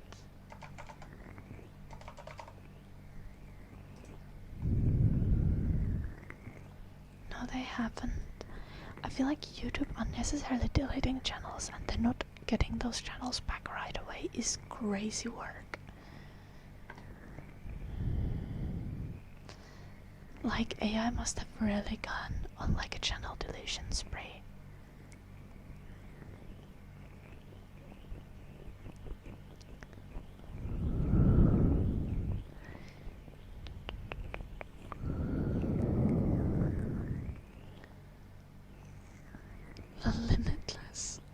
drinking is one of my favorite swimming activities.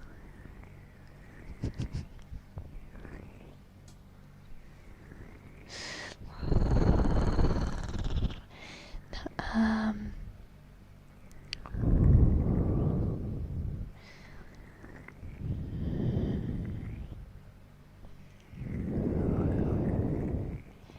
Now see, like, if I'm gonna drink, what I think is fun is like getting one cocktail at like a cafe. Like, I think that's pretty chill. Like just sitting down with a friend. But if I'm gonna drink, like I don't mind drinking. I like being a little bit tipsy, a little bit drunk sometimes.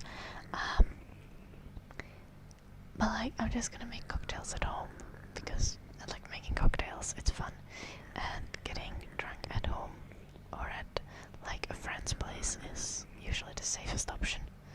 So I usually only get drunk around like friends and family. Like I'll get tipsy on like Christmas at my parents, or like on my birthday on the stream, or like when hanging out at Janal's place. Janal is my best friend, but also confused. I already said this many times. Or if I'm just hanging out with my partner at home, also. But I get quite rarely drunk. Yes, like I've been drinking, but nowadays this subtle is just much nicer. Agreed. Sometimes I'll get drunk from drinking cocktails just because the cocktails are tasty. And when I run out of a drink, I'm like, oh, I want another one.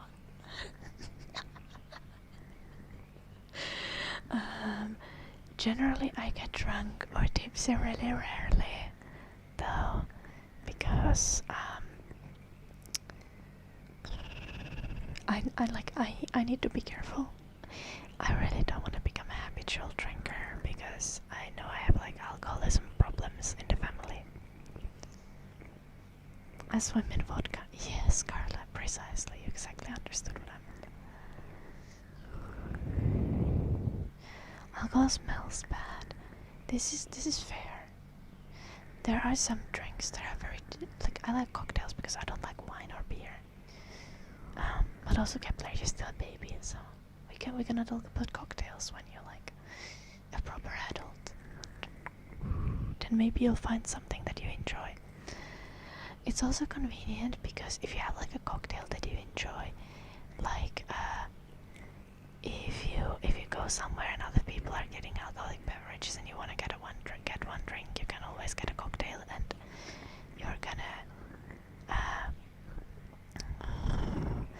not always, because not every place can do cocktails, but it's gonna be like you don't need to feel out of place because everyone else is like having beer and wine and you don't like beer and wine,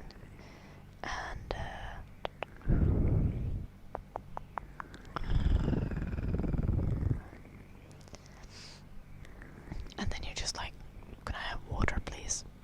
To be fair, also, if your problem is just like getting alcohol and it's not the flavor of beer and wine, obviously you can always also go for like zero alcohol beers. Some people will get offended when they see that, but like those people are lame.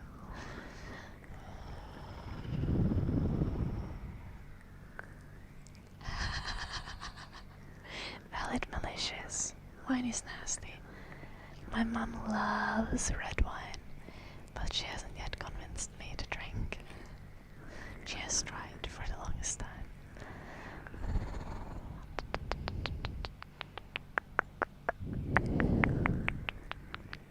You're not planning on drinking at all?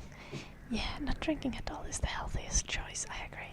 And to be fair, you do got a list of some mental health things, Kepler, so it might be like safer for you not to touch alcohol like ever,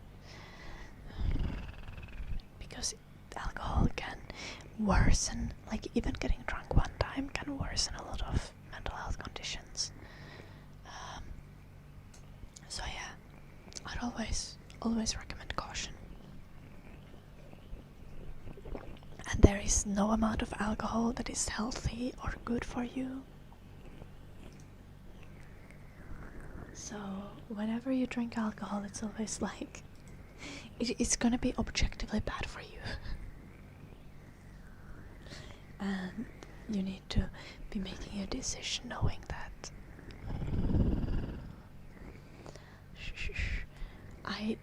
I don't like. I'm not gonna judge people though for like if they want to get drunk or tipsy.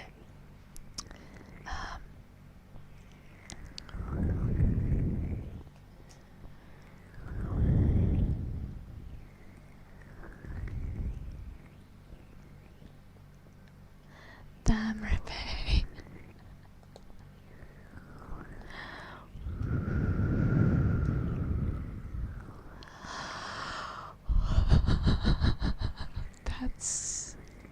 That's a lot. That's a lot.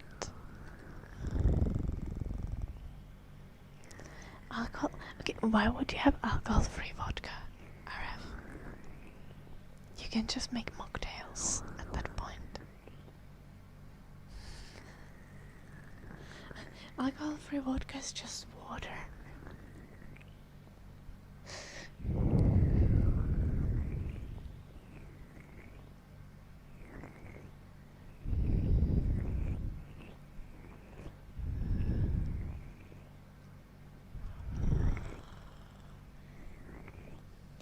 That is such random lore, Richard.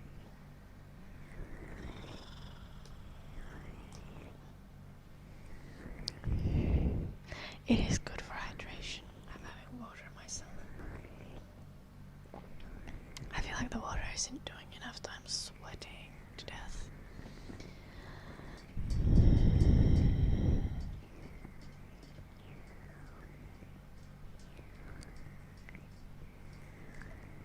Oh, Kepler.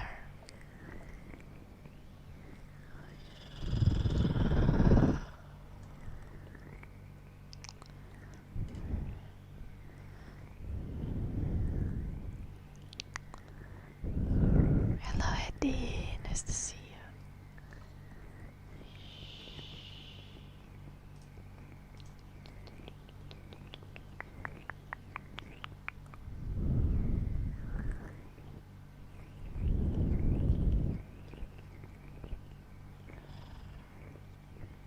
Am I for banning water?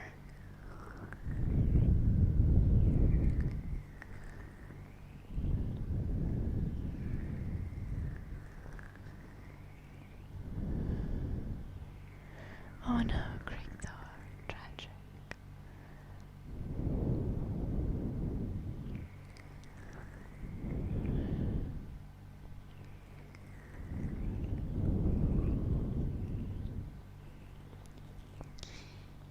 I swear the best way to avoid a hangover after drinking a lot is literally just to like stay awake and like drink water and have like a big meal and take a long ass shower. No, not to keep drinking. No, but to stop. Like whenever I go to a party or something like that, or whenever I am at a party and like even if I get really drunk, like after I stop drinking, I make sure that I stay awake for at least like 3 more hours and shower well and drink and have food, and I never have hangovers.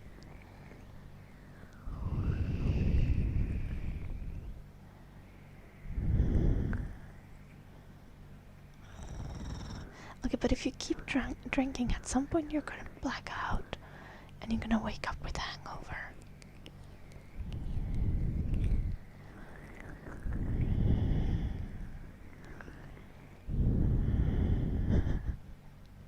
Yeah, that's certainly long enough shower. Alright.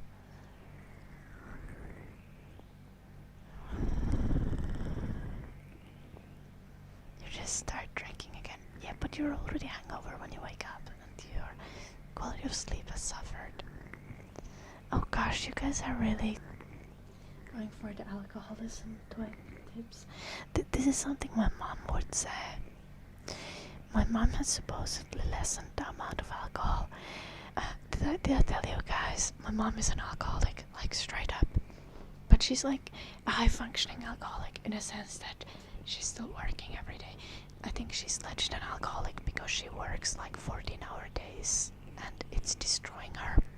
So she copes by drinking alcohol. But she was like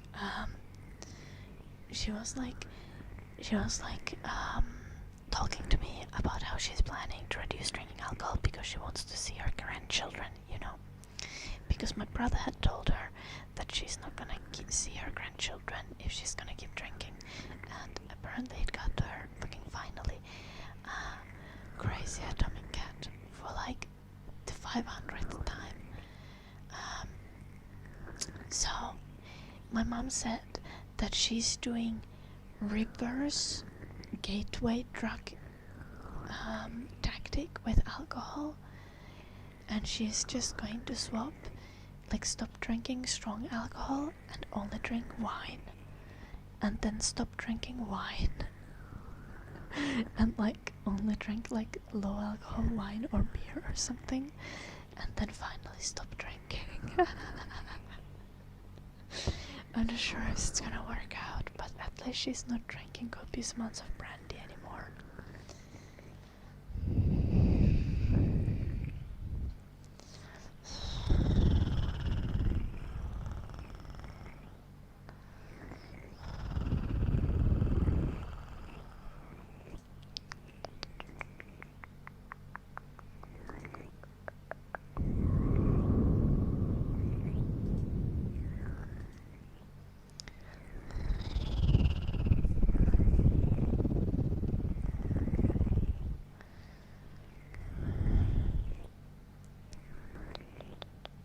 Wine is nasty. I don't like wine. This is accurate.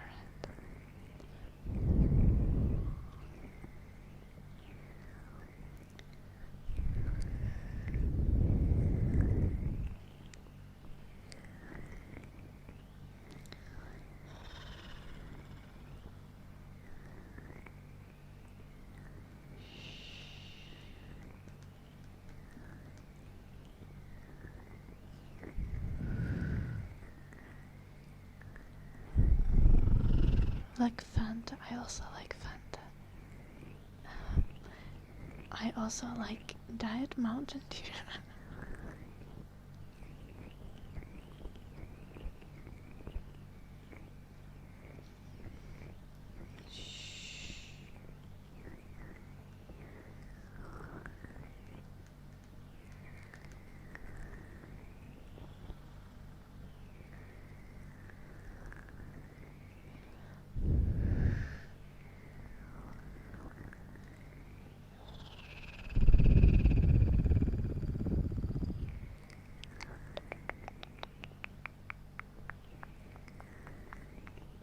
Oh, okay, RF. That's interesting. A type of wine that I had was this kinda German, I think they called it new wine or something. You get it at the end of the harvest season. It's very fruity. I think it has less alcohol than regular wine. And it reminded me of a Finnish drink called Sima, which is something we make for Easter. No, not for Easter. We make it for 1st of May.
No, no, no, no, no, no,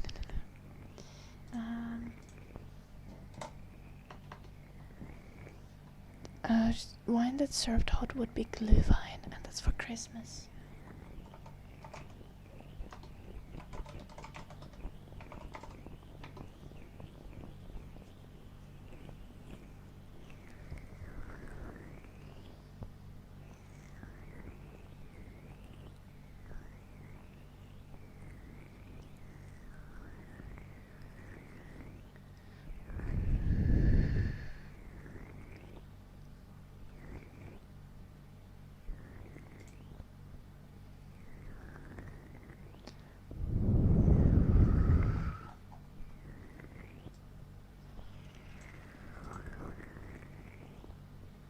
Oh, I think I found it. I don't think this technically qualifies as wine, it's just made from grapes. But it's like partially fermented grape juice. It's very sweet.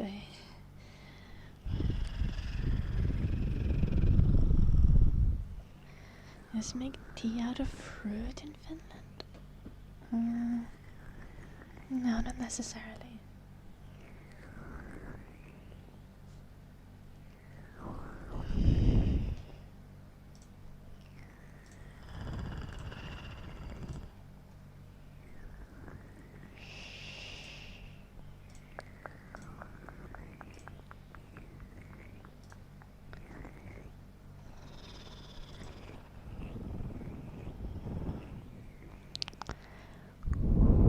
Like natural low alcohol wine. I guess. I don't know, I just remember it tasting good.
I'm good. Layden, how are you?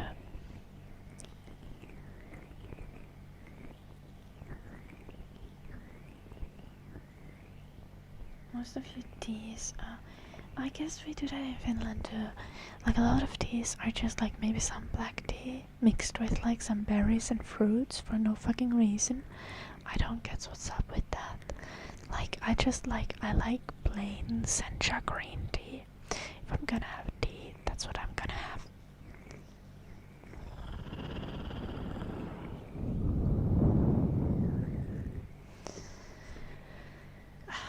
Understandable, Aiden. It's like over 30 Celsius here and I'm suffering.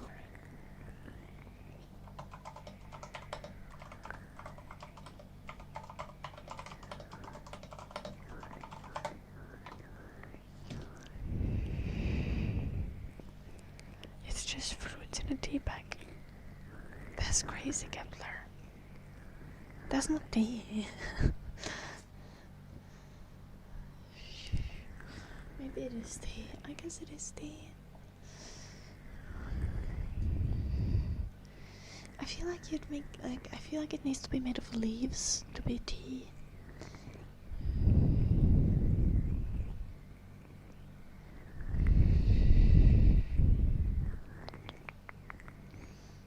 Hello Luna, how you doing?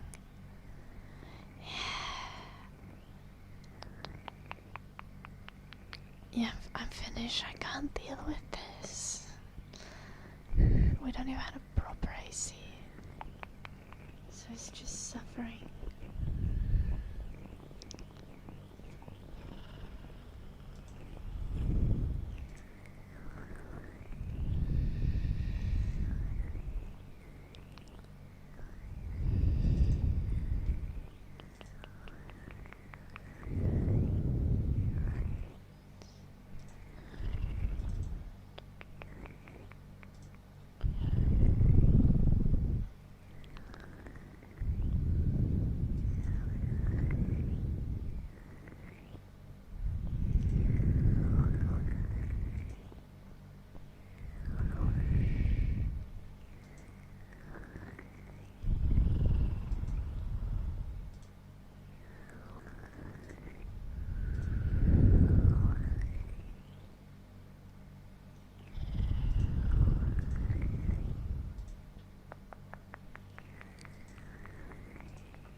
That sounds perfect, Eddie. What the fuck do you mean plus 21 is terrible?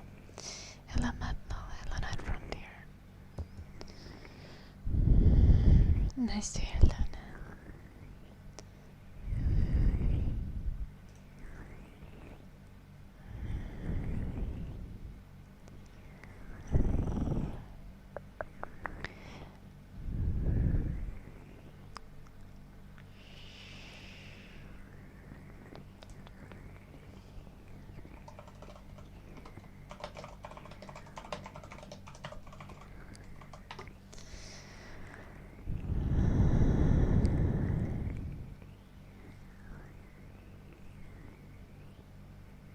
I feel like people also just have teas because they will make you feel better when you're ill. I feel like we also have lots of like teas and stuff at pharmacies. And like random herbal treatments. Oh no, Rebe. We have the 33 today. We should have cooler tomorrow. Unless I've been lied to. Yeah. It should maybe even rain, but I don't think it's gonna rain. This is fine. It's gonna be 26 tomorrow. 26 is fine. Then it's gonna be like 25 for like the next 2 weeks. This is good. This is fine. I can survive this.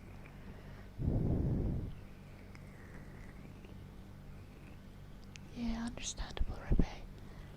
30 over 30 is too much. You have 40 tomorrow. Oh no. Oh no.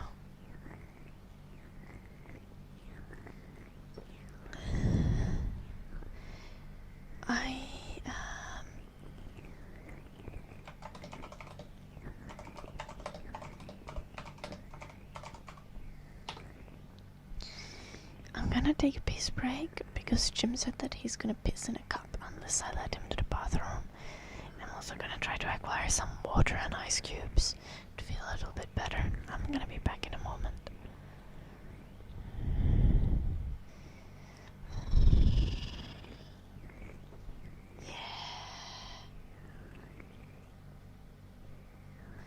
Also, a lot of the herbal teas that are supposed to be good for you, like, don't have actual tea because they are supposed to, like, they are non-caffeinated, right? And that's kind of the point. Okay, I'm gonna be back in a moment. Enjoy this clip while I'm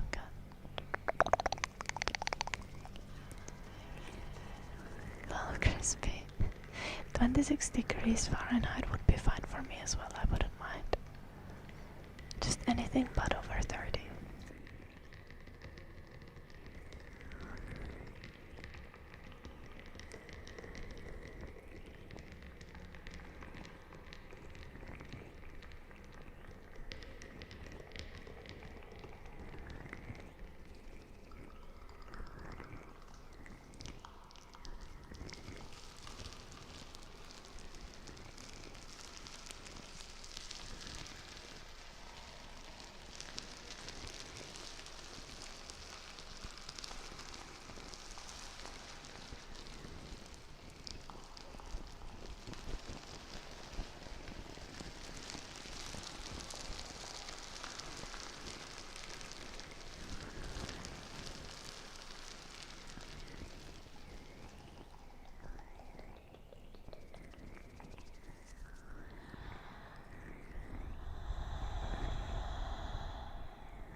stream on other platforms without pants.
Okay, Weatherman, I feel like you also need to wear pants at work.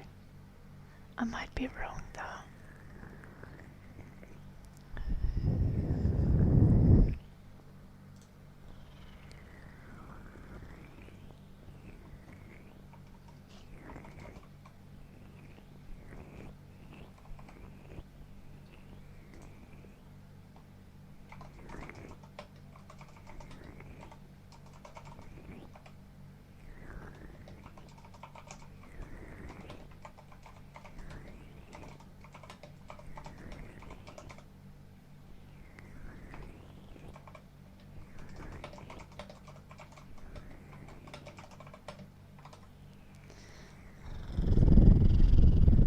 Pants are optional, so work.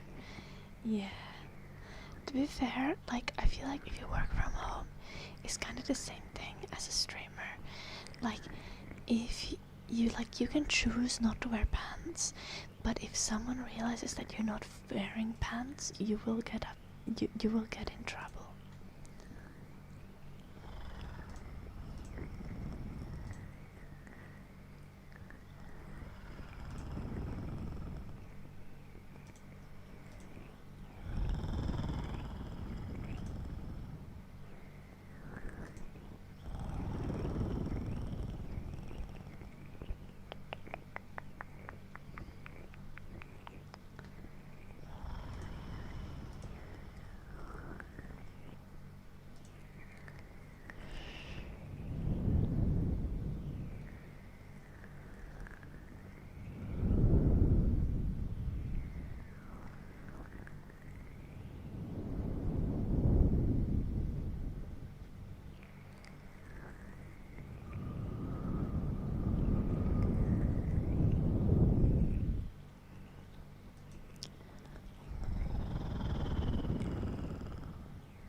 Hello, Pepe.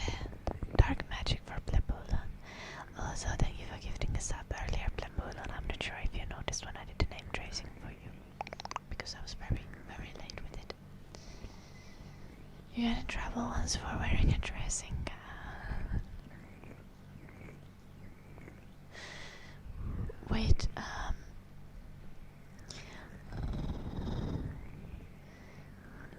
a dressing gown on top of your clothes? Or were you supposed to be naked at work? And you wore a dressing gown and that's why you got into trouble?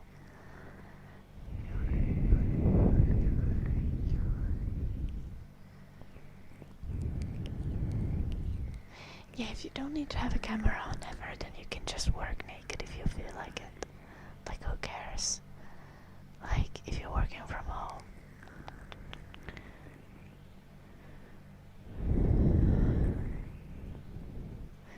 Okay, Flurry, that sounds really nice. Go enjoy your garden time. I'll see you tomorrow.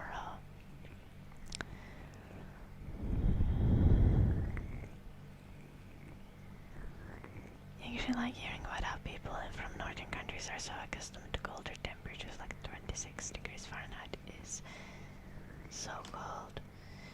How much is 26 degrees Fahrenheit in Celsius? That's on the minus side, right? Is that like -7? Let me Google.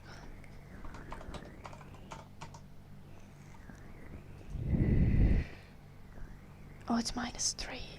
Nah, -3 is comfy. Fuck yeah, I thought it was gonna be like -10. Minus 10 is perfectly fine, but you know, like -3 is like comfy. Like -3 is not cold. Yeah.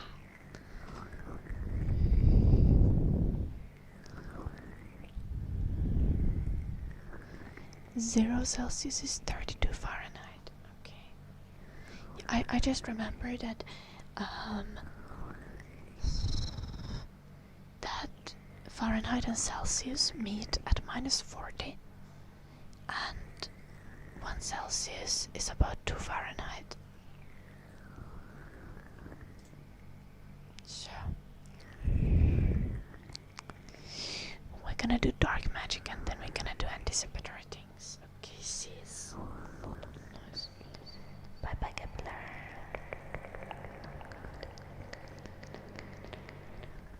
Paitakieli, jep.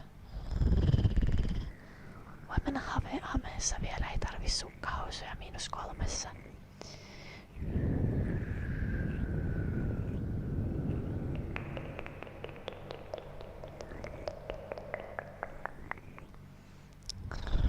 Like, I think below -5 I consider like cold. Like I'll wear clothes. Like I'll have to like but like -3 is like chill. It's like perfect winter temperature. -3 and snow is like my dream temperature. Like actually like too cold is whenever you're past -25. When it's like -25 Celsius, which I guess that would be like whenever you're in like -Fahrenheit degrees. I guess that's when I consider it to be cold. Yeah. Like very, like if it's -Fahrenheit, then I think it's a little uncomfortable.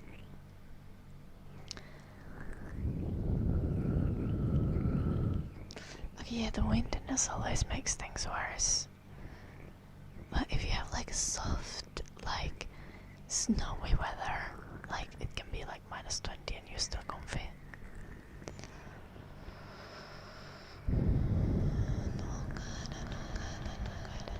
So this is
crispy.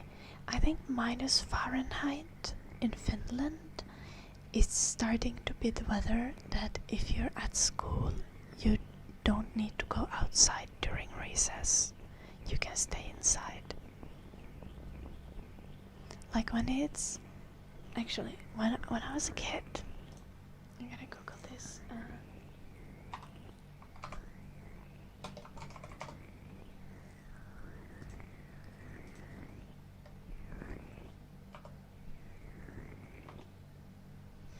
It's minus when I was a kid. Whenever it was minus 4 Fahrenheit or colder, we didn't have to go outside during recess. But if it's like 0 Fahrenheit, the teachers are like, no, fresh air is good for you. You can't stay inside. You need to go out. Like, let alone that school would be like cancelled. Like, we had days that it was past minus 30 Celsius, which minus 30 Celsius is like minus 20 Fahrenheit. We would have days when it was minus 20 Fahrenheit, and no one even considered that school would be cancelled. Like, hell no. Of course you have school.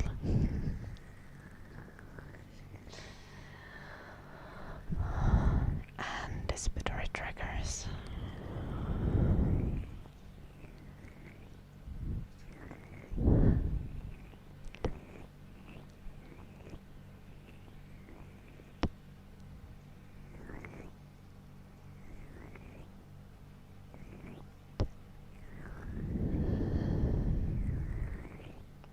Oh, 13 Celsius is like summer temperature.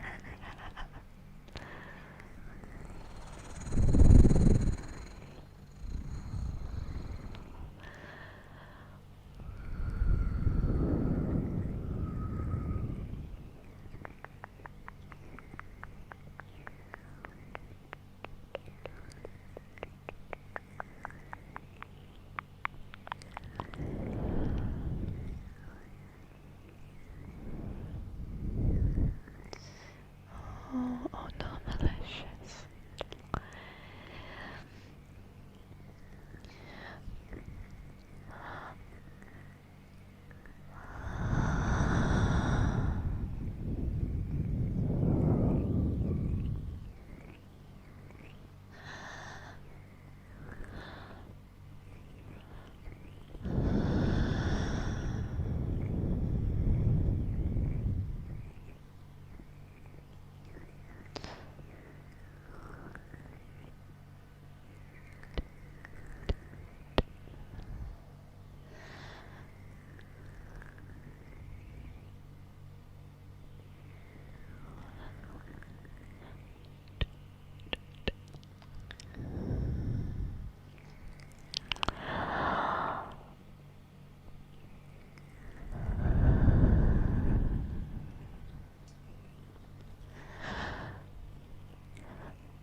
I wonder if we have a limit in Finland where school is cancelled.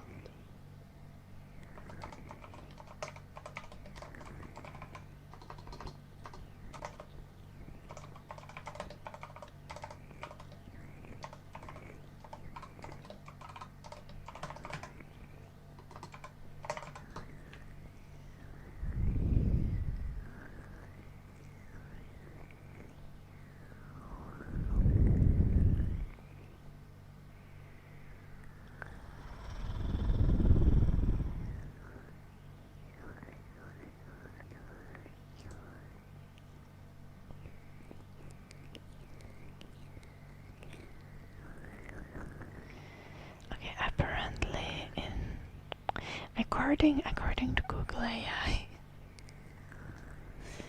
it's quoting Finnish news sites and stuff. there is no temperature where schools will close just because of the temperature. But if, like for example, if they can't keep the inside of the school warm enough, then they will cancel school.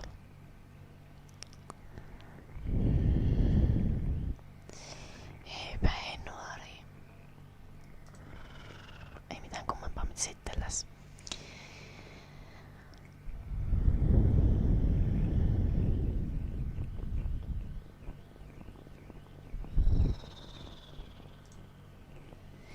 Yeah, we'd have cases of buses being stuck and late because of weather conditions.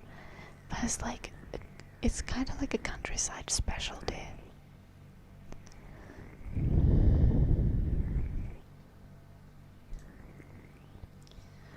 And let's do humming for Lucia. I think we need to finish a song already today, so let's do an English one now.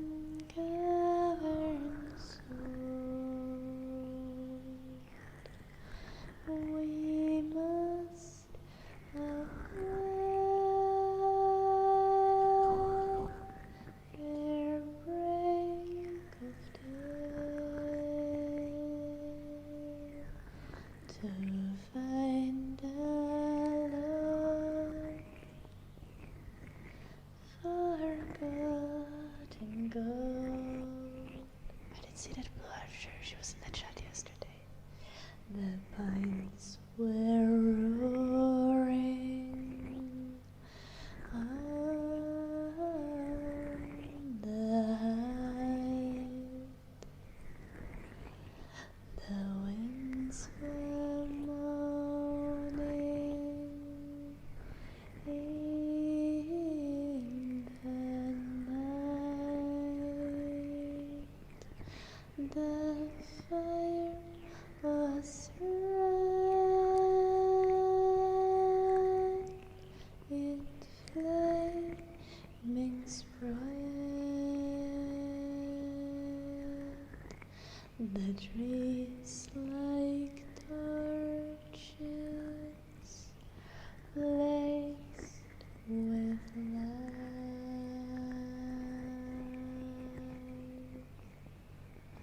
Sophia Sleep Studio with a man.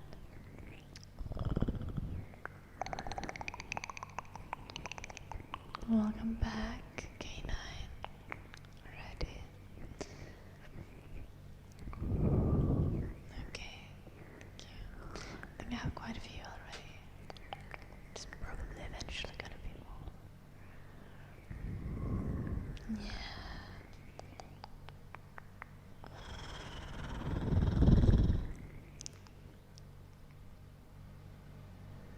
I think Sophie Sleep Studio rated us so many times. I think I only had a chance to rate her like a couple of times or something.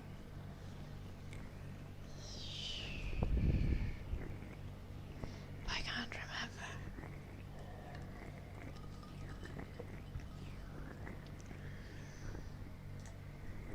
How many times I rate each person, because we do rate like every day.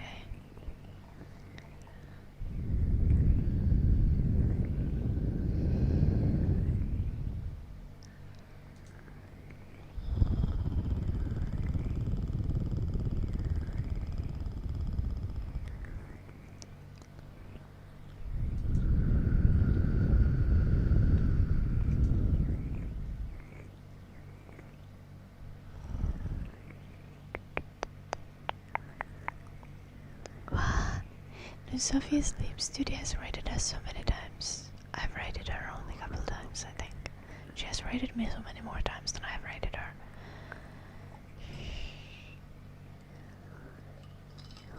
Also, generally the rate economy is skewed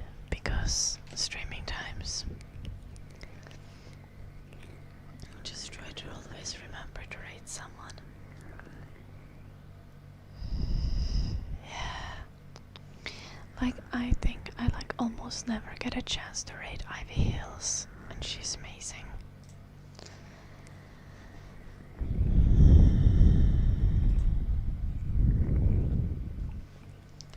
But it's just because she usually streams before me.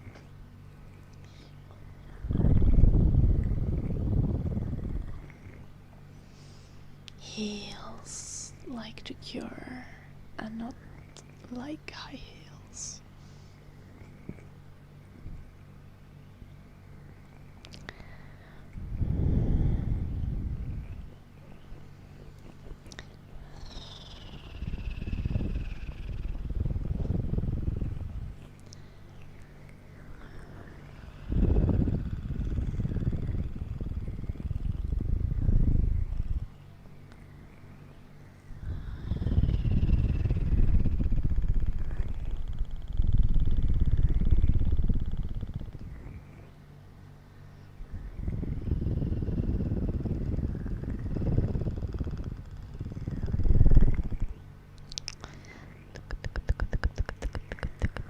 Hey Dar, thank you for the 4 months.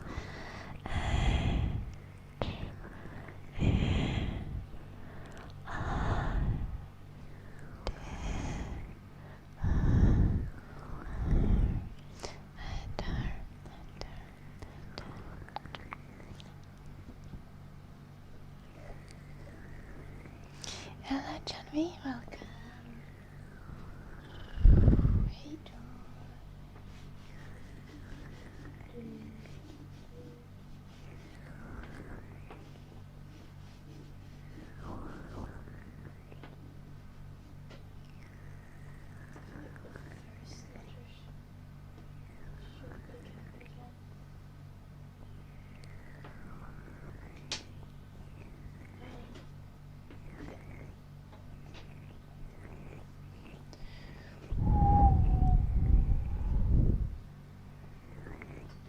I still have a piano in the back. Yeah, this is an electric one, not a proper piano. But still, at least I have an instrument. That is all I care about. I do low-key hate electric pianos though.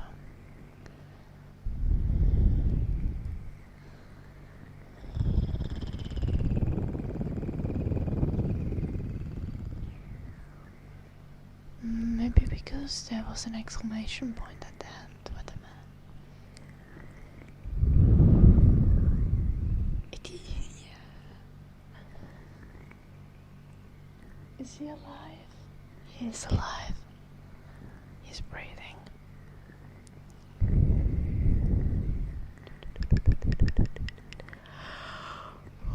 Hello, the inspiration.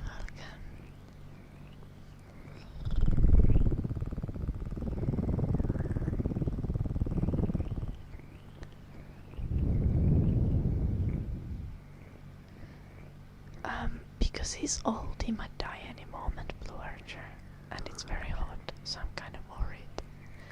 Did he bite Mitch Mac? No. I think I'm mainly worried because it's so warm, but he isn't even panting, so I don't think there really is concern. He's just sleeping so deeply that every time I look at him, I need to look for a moment to see that he's still breathing.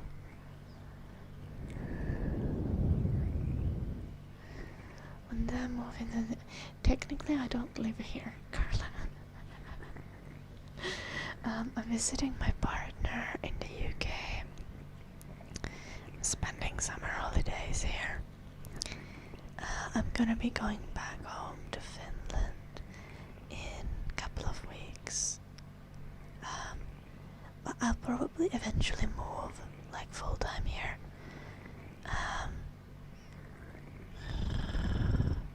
Currently I have like an UTA, like travel visa.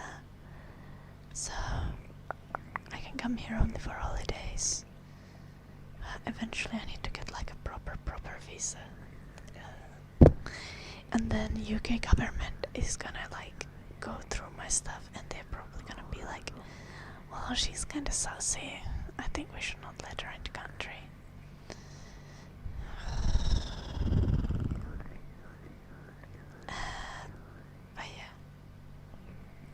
Thank you, Carla. Yeah,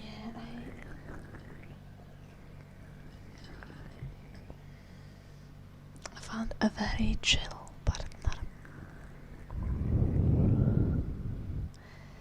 But he's British.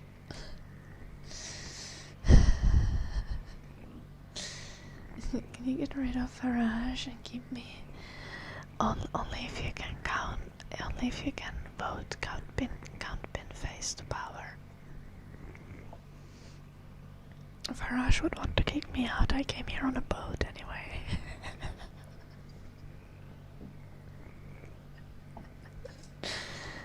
Or like a ship, a ferry, I guess, but boat is a boat.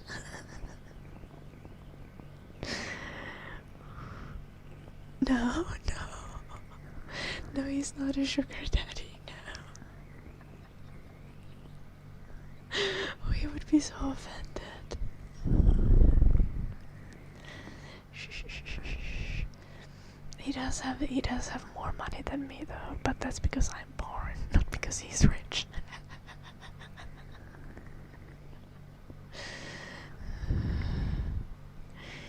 Me too exists. And like I doubt it will happen because there are now so many novelty candidates.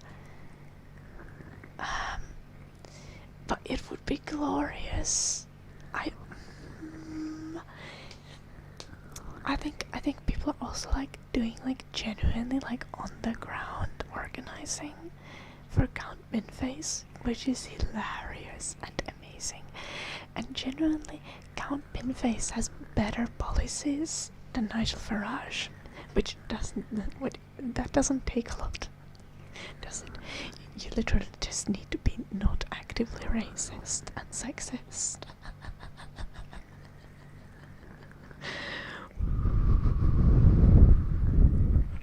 Hello, Limit.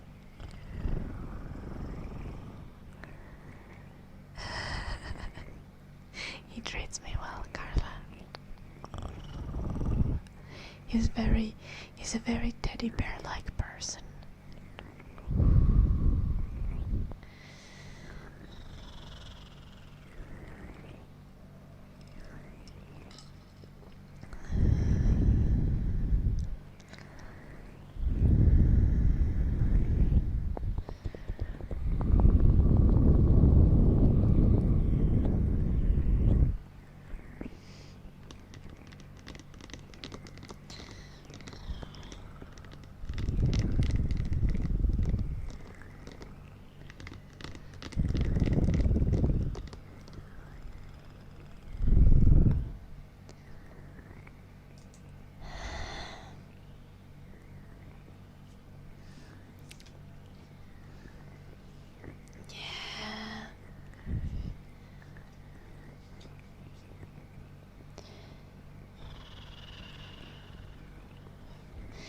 I mean, like,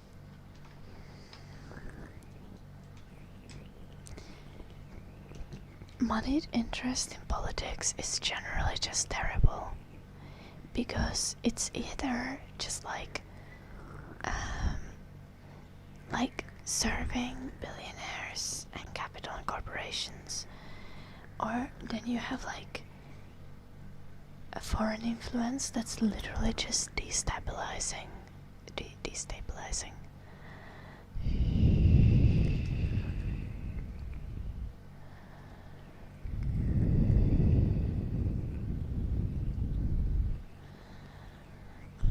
Okay, Carla, till later. Please have a lovely evening. I'll see you next time.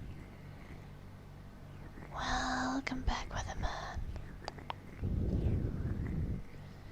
I think I'm gonna go in a moment because we've passed the 4-hour mark. Though I think Jim can survive a little longer without me, because like I let him piss and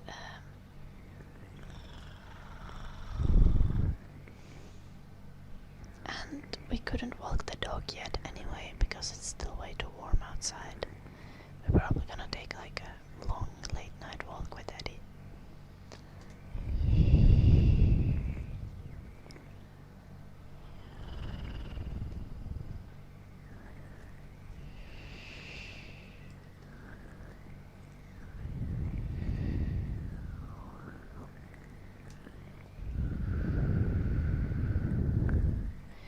feels like billionaires have gotten a lot worse than they were when you were a kid. Not necessarily vexes. I mean, yes. Thank you, Esmond. I think the thing why billionaires seem worse than they felt like when like some time ago is because it's gotten to a point where Western countries have started like having like constantly increasing political polarization, and Western countries have started actively like driving down welfare.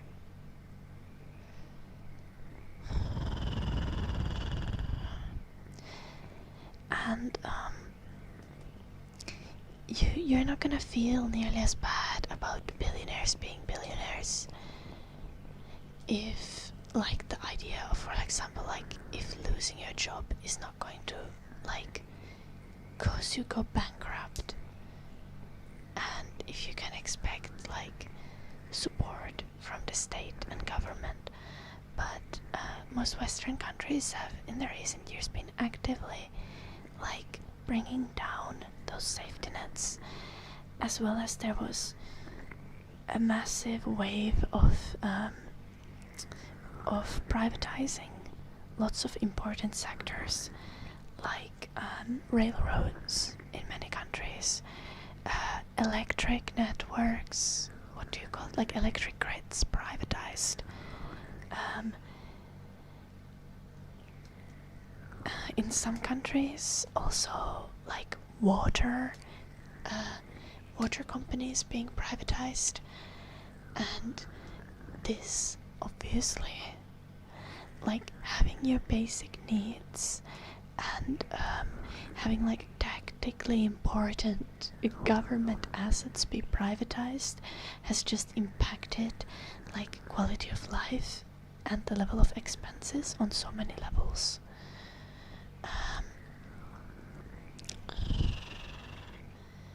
And I think that's why it feels like billionaires are more evil than before.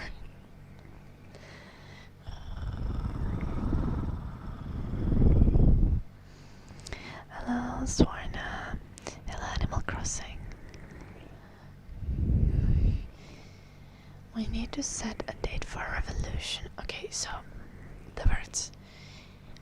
I'm not currently going for a revolution because for a revolution to happen, for people to be like radicalized enough to do a revolution, things would have to get much worse. And that would be terrible. Lots of people would have to die. So I do still think that we should like just get at this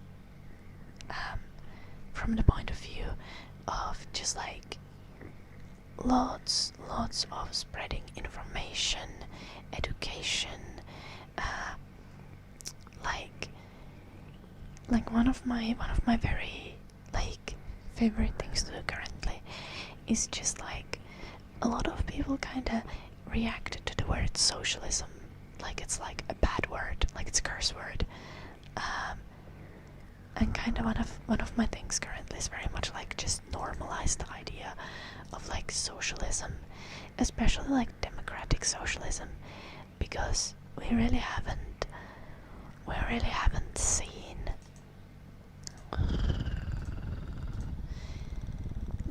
that.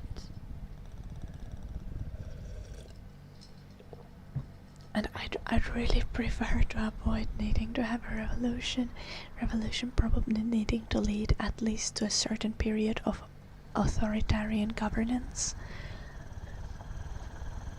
which isn't good. I think the priority is to just like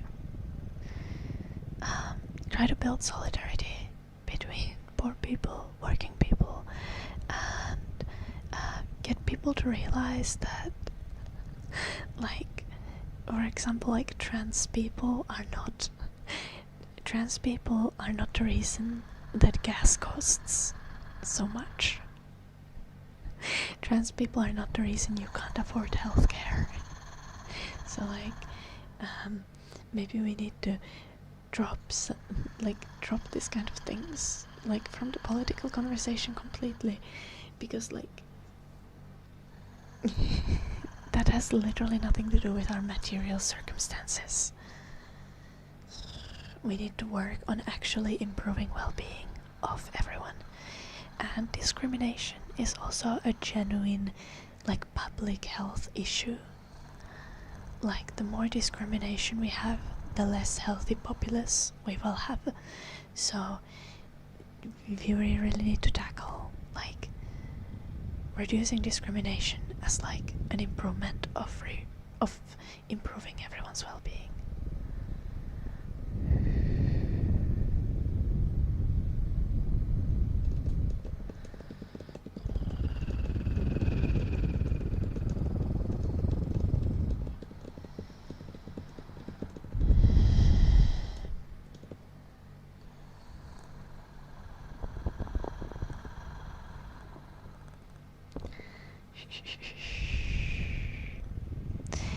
Yeah.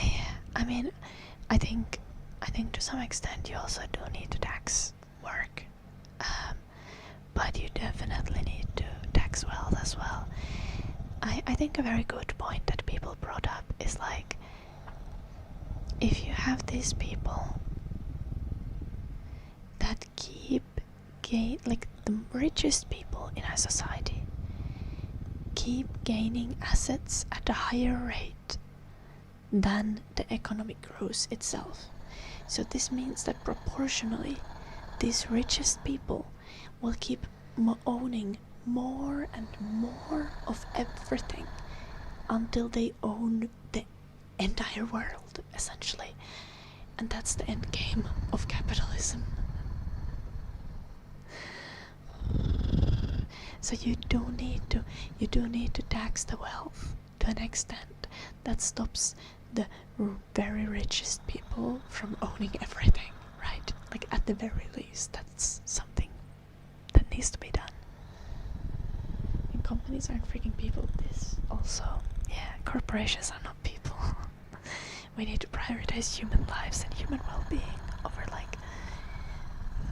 corporations. And no, Dandan, we don't need more bullying. No. We need less bullying. Bullying generally tends to come from insecurity and from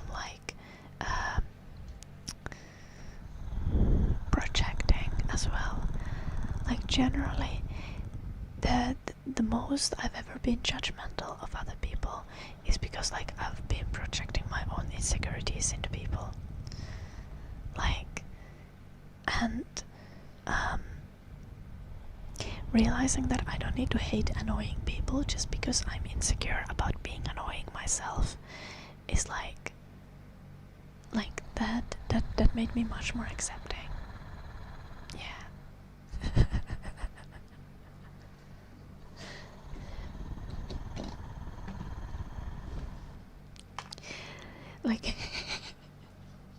I know this is a crazy take. I don't think I've ever been I haven't had actively racist or sexist thoughts, for example, but I've had actively negative thoughts about people who are annoying. And that definitely comes from the fact that I've been very insecure. I was bullied as a kid, and I am still insecure and think that oh, people find me annoying. And then when I see other people being unashamedly annoying, that really ticks me off. And I needed to look inside and get over myself to not hate annoying people.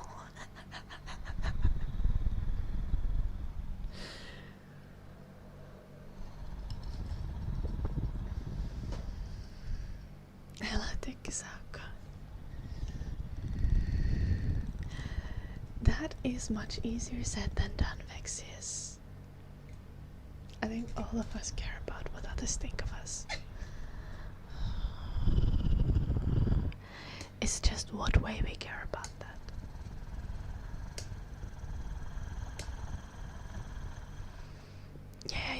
there are some like kinda universal things that are annoying. Like, especially in Finland, someone thinking very highly of themselves and drawing attention to themselves and their ideas is very frowned upon. And I feel like I was always shamed for that. Like, simply for like wanting to take space and wanting to be seen.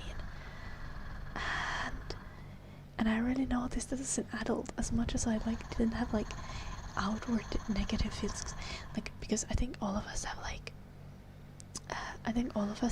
racism and sexism to work through, because these are like systematic issues. So it's not only but about outward feelings, but the outward negative feelings that I actively had of people was always of people who were like very outgoing, but in like an annoying way, and like pushing themselves into other people's business and being like very loud and like just too much. And at some point I just realized that I'm literally just projecting, and I don't need to hate people for being annoying. The people literally have the right to be annoying. And it's actually like I shouldn't reflect a value judgment on someone being annoying.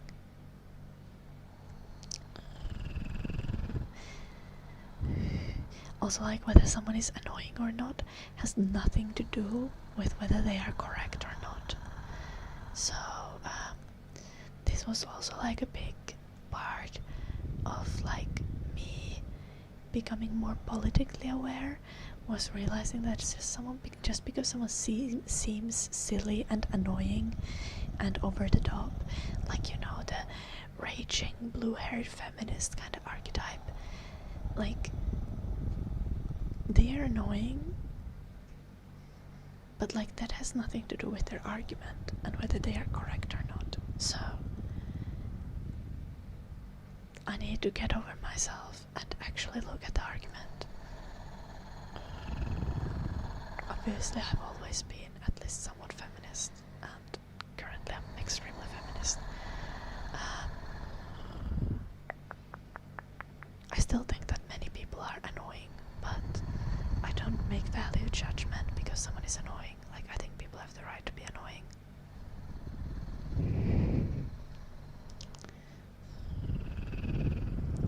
And weird and cringe.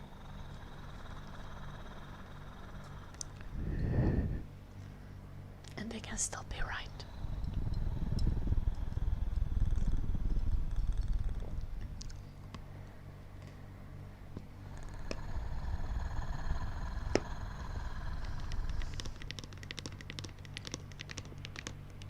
Ice Cube was very hard. Annoying is getting loud when trying to... Yeah. I think it's a different thing when... annoying is getting loud when trying to convey a point. When you get loud and aggressive, you lose, even if you're right.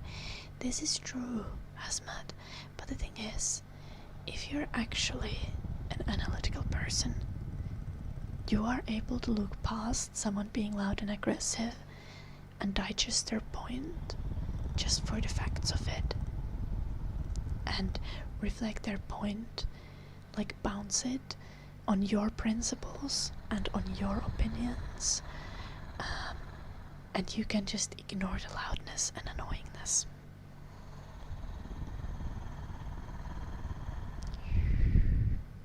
Obviously though, in this kind of cases, for example, like, I would be like, bro, I agree with you, but you're being fucking loud.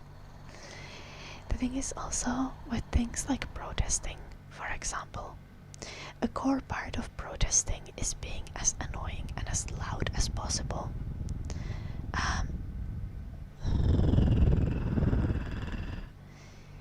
Like, if you only do like perfectly civil protesting that doesn't bother anyone, or like for protest to work, it needs to inconvenience people. And I feel like a lot of people miss that. Like, if you do activism, often you need to be annoying, and you should be annoying. And this obviously does not involve like beating up people. This is like just being inconvenient and being inconvenient to the daily life, and especially of politicians and people in power, and just making it so that people can't ignore you.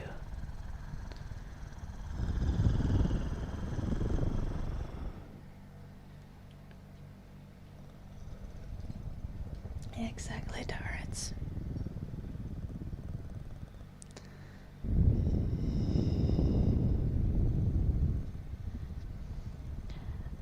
What are you on about, bestie? I'm so confused.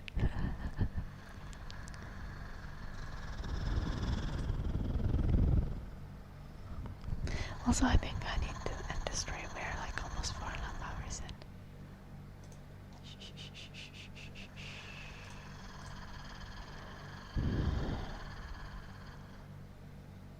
You all are a delight. Thank you for the 30 stream streak, Night Frontier. And I'd like to remind you on Twitch to go check out my YouTube channel. I post a video there every Saturday. And if you want to keep talking with people, we have a Discord server. If you want to get in contact with me, tagging me on the Discord server is the best way to get my attention as well.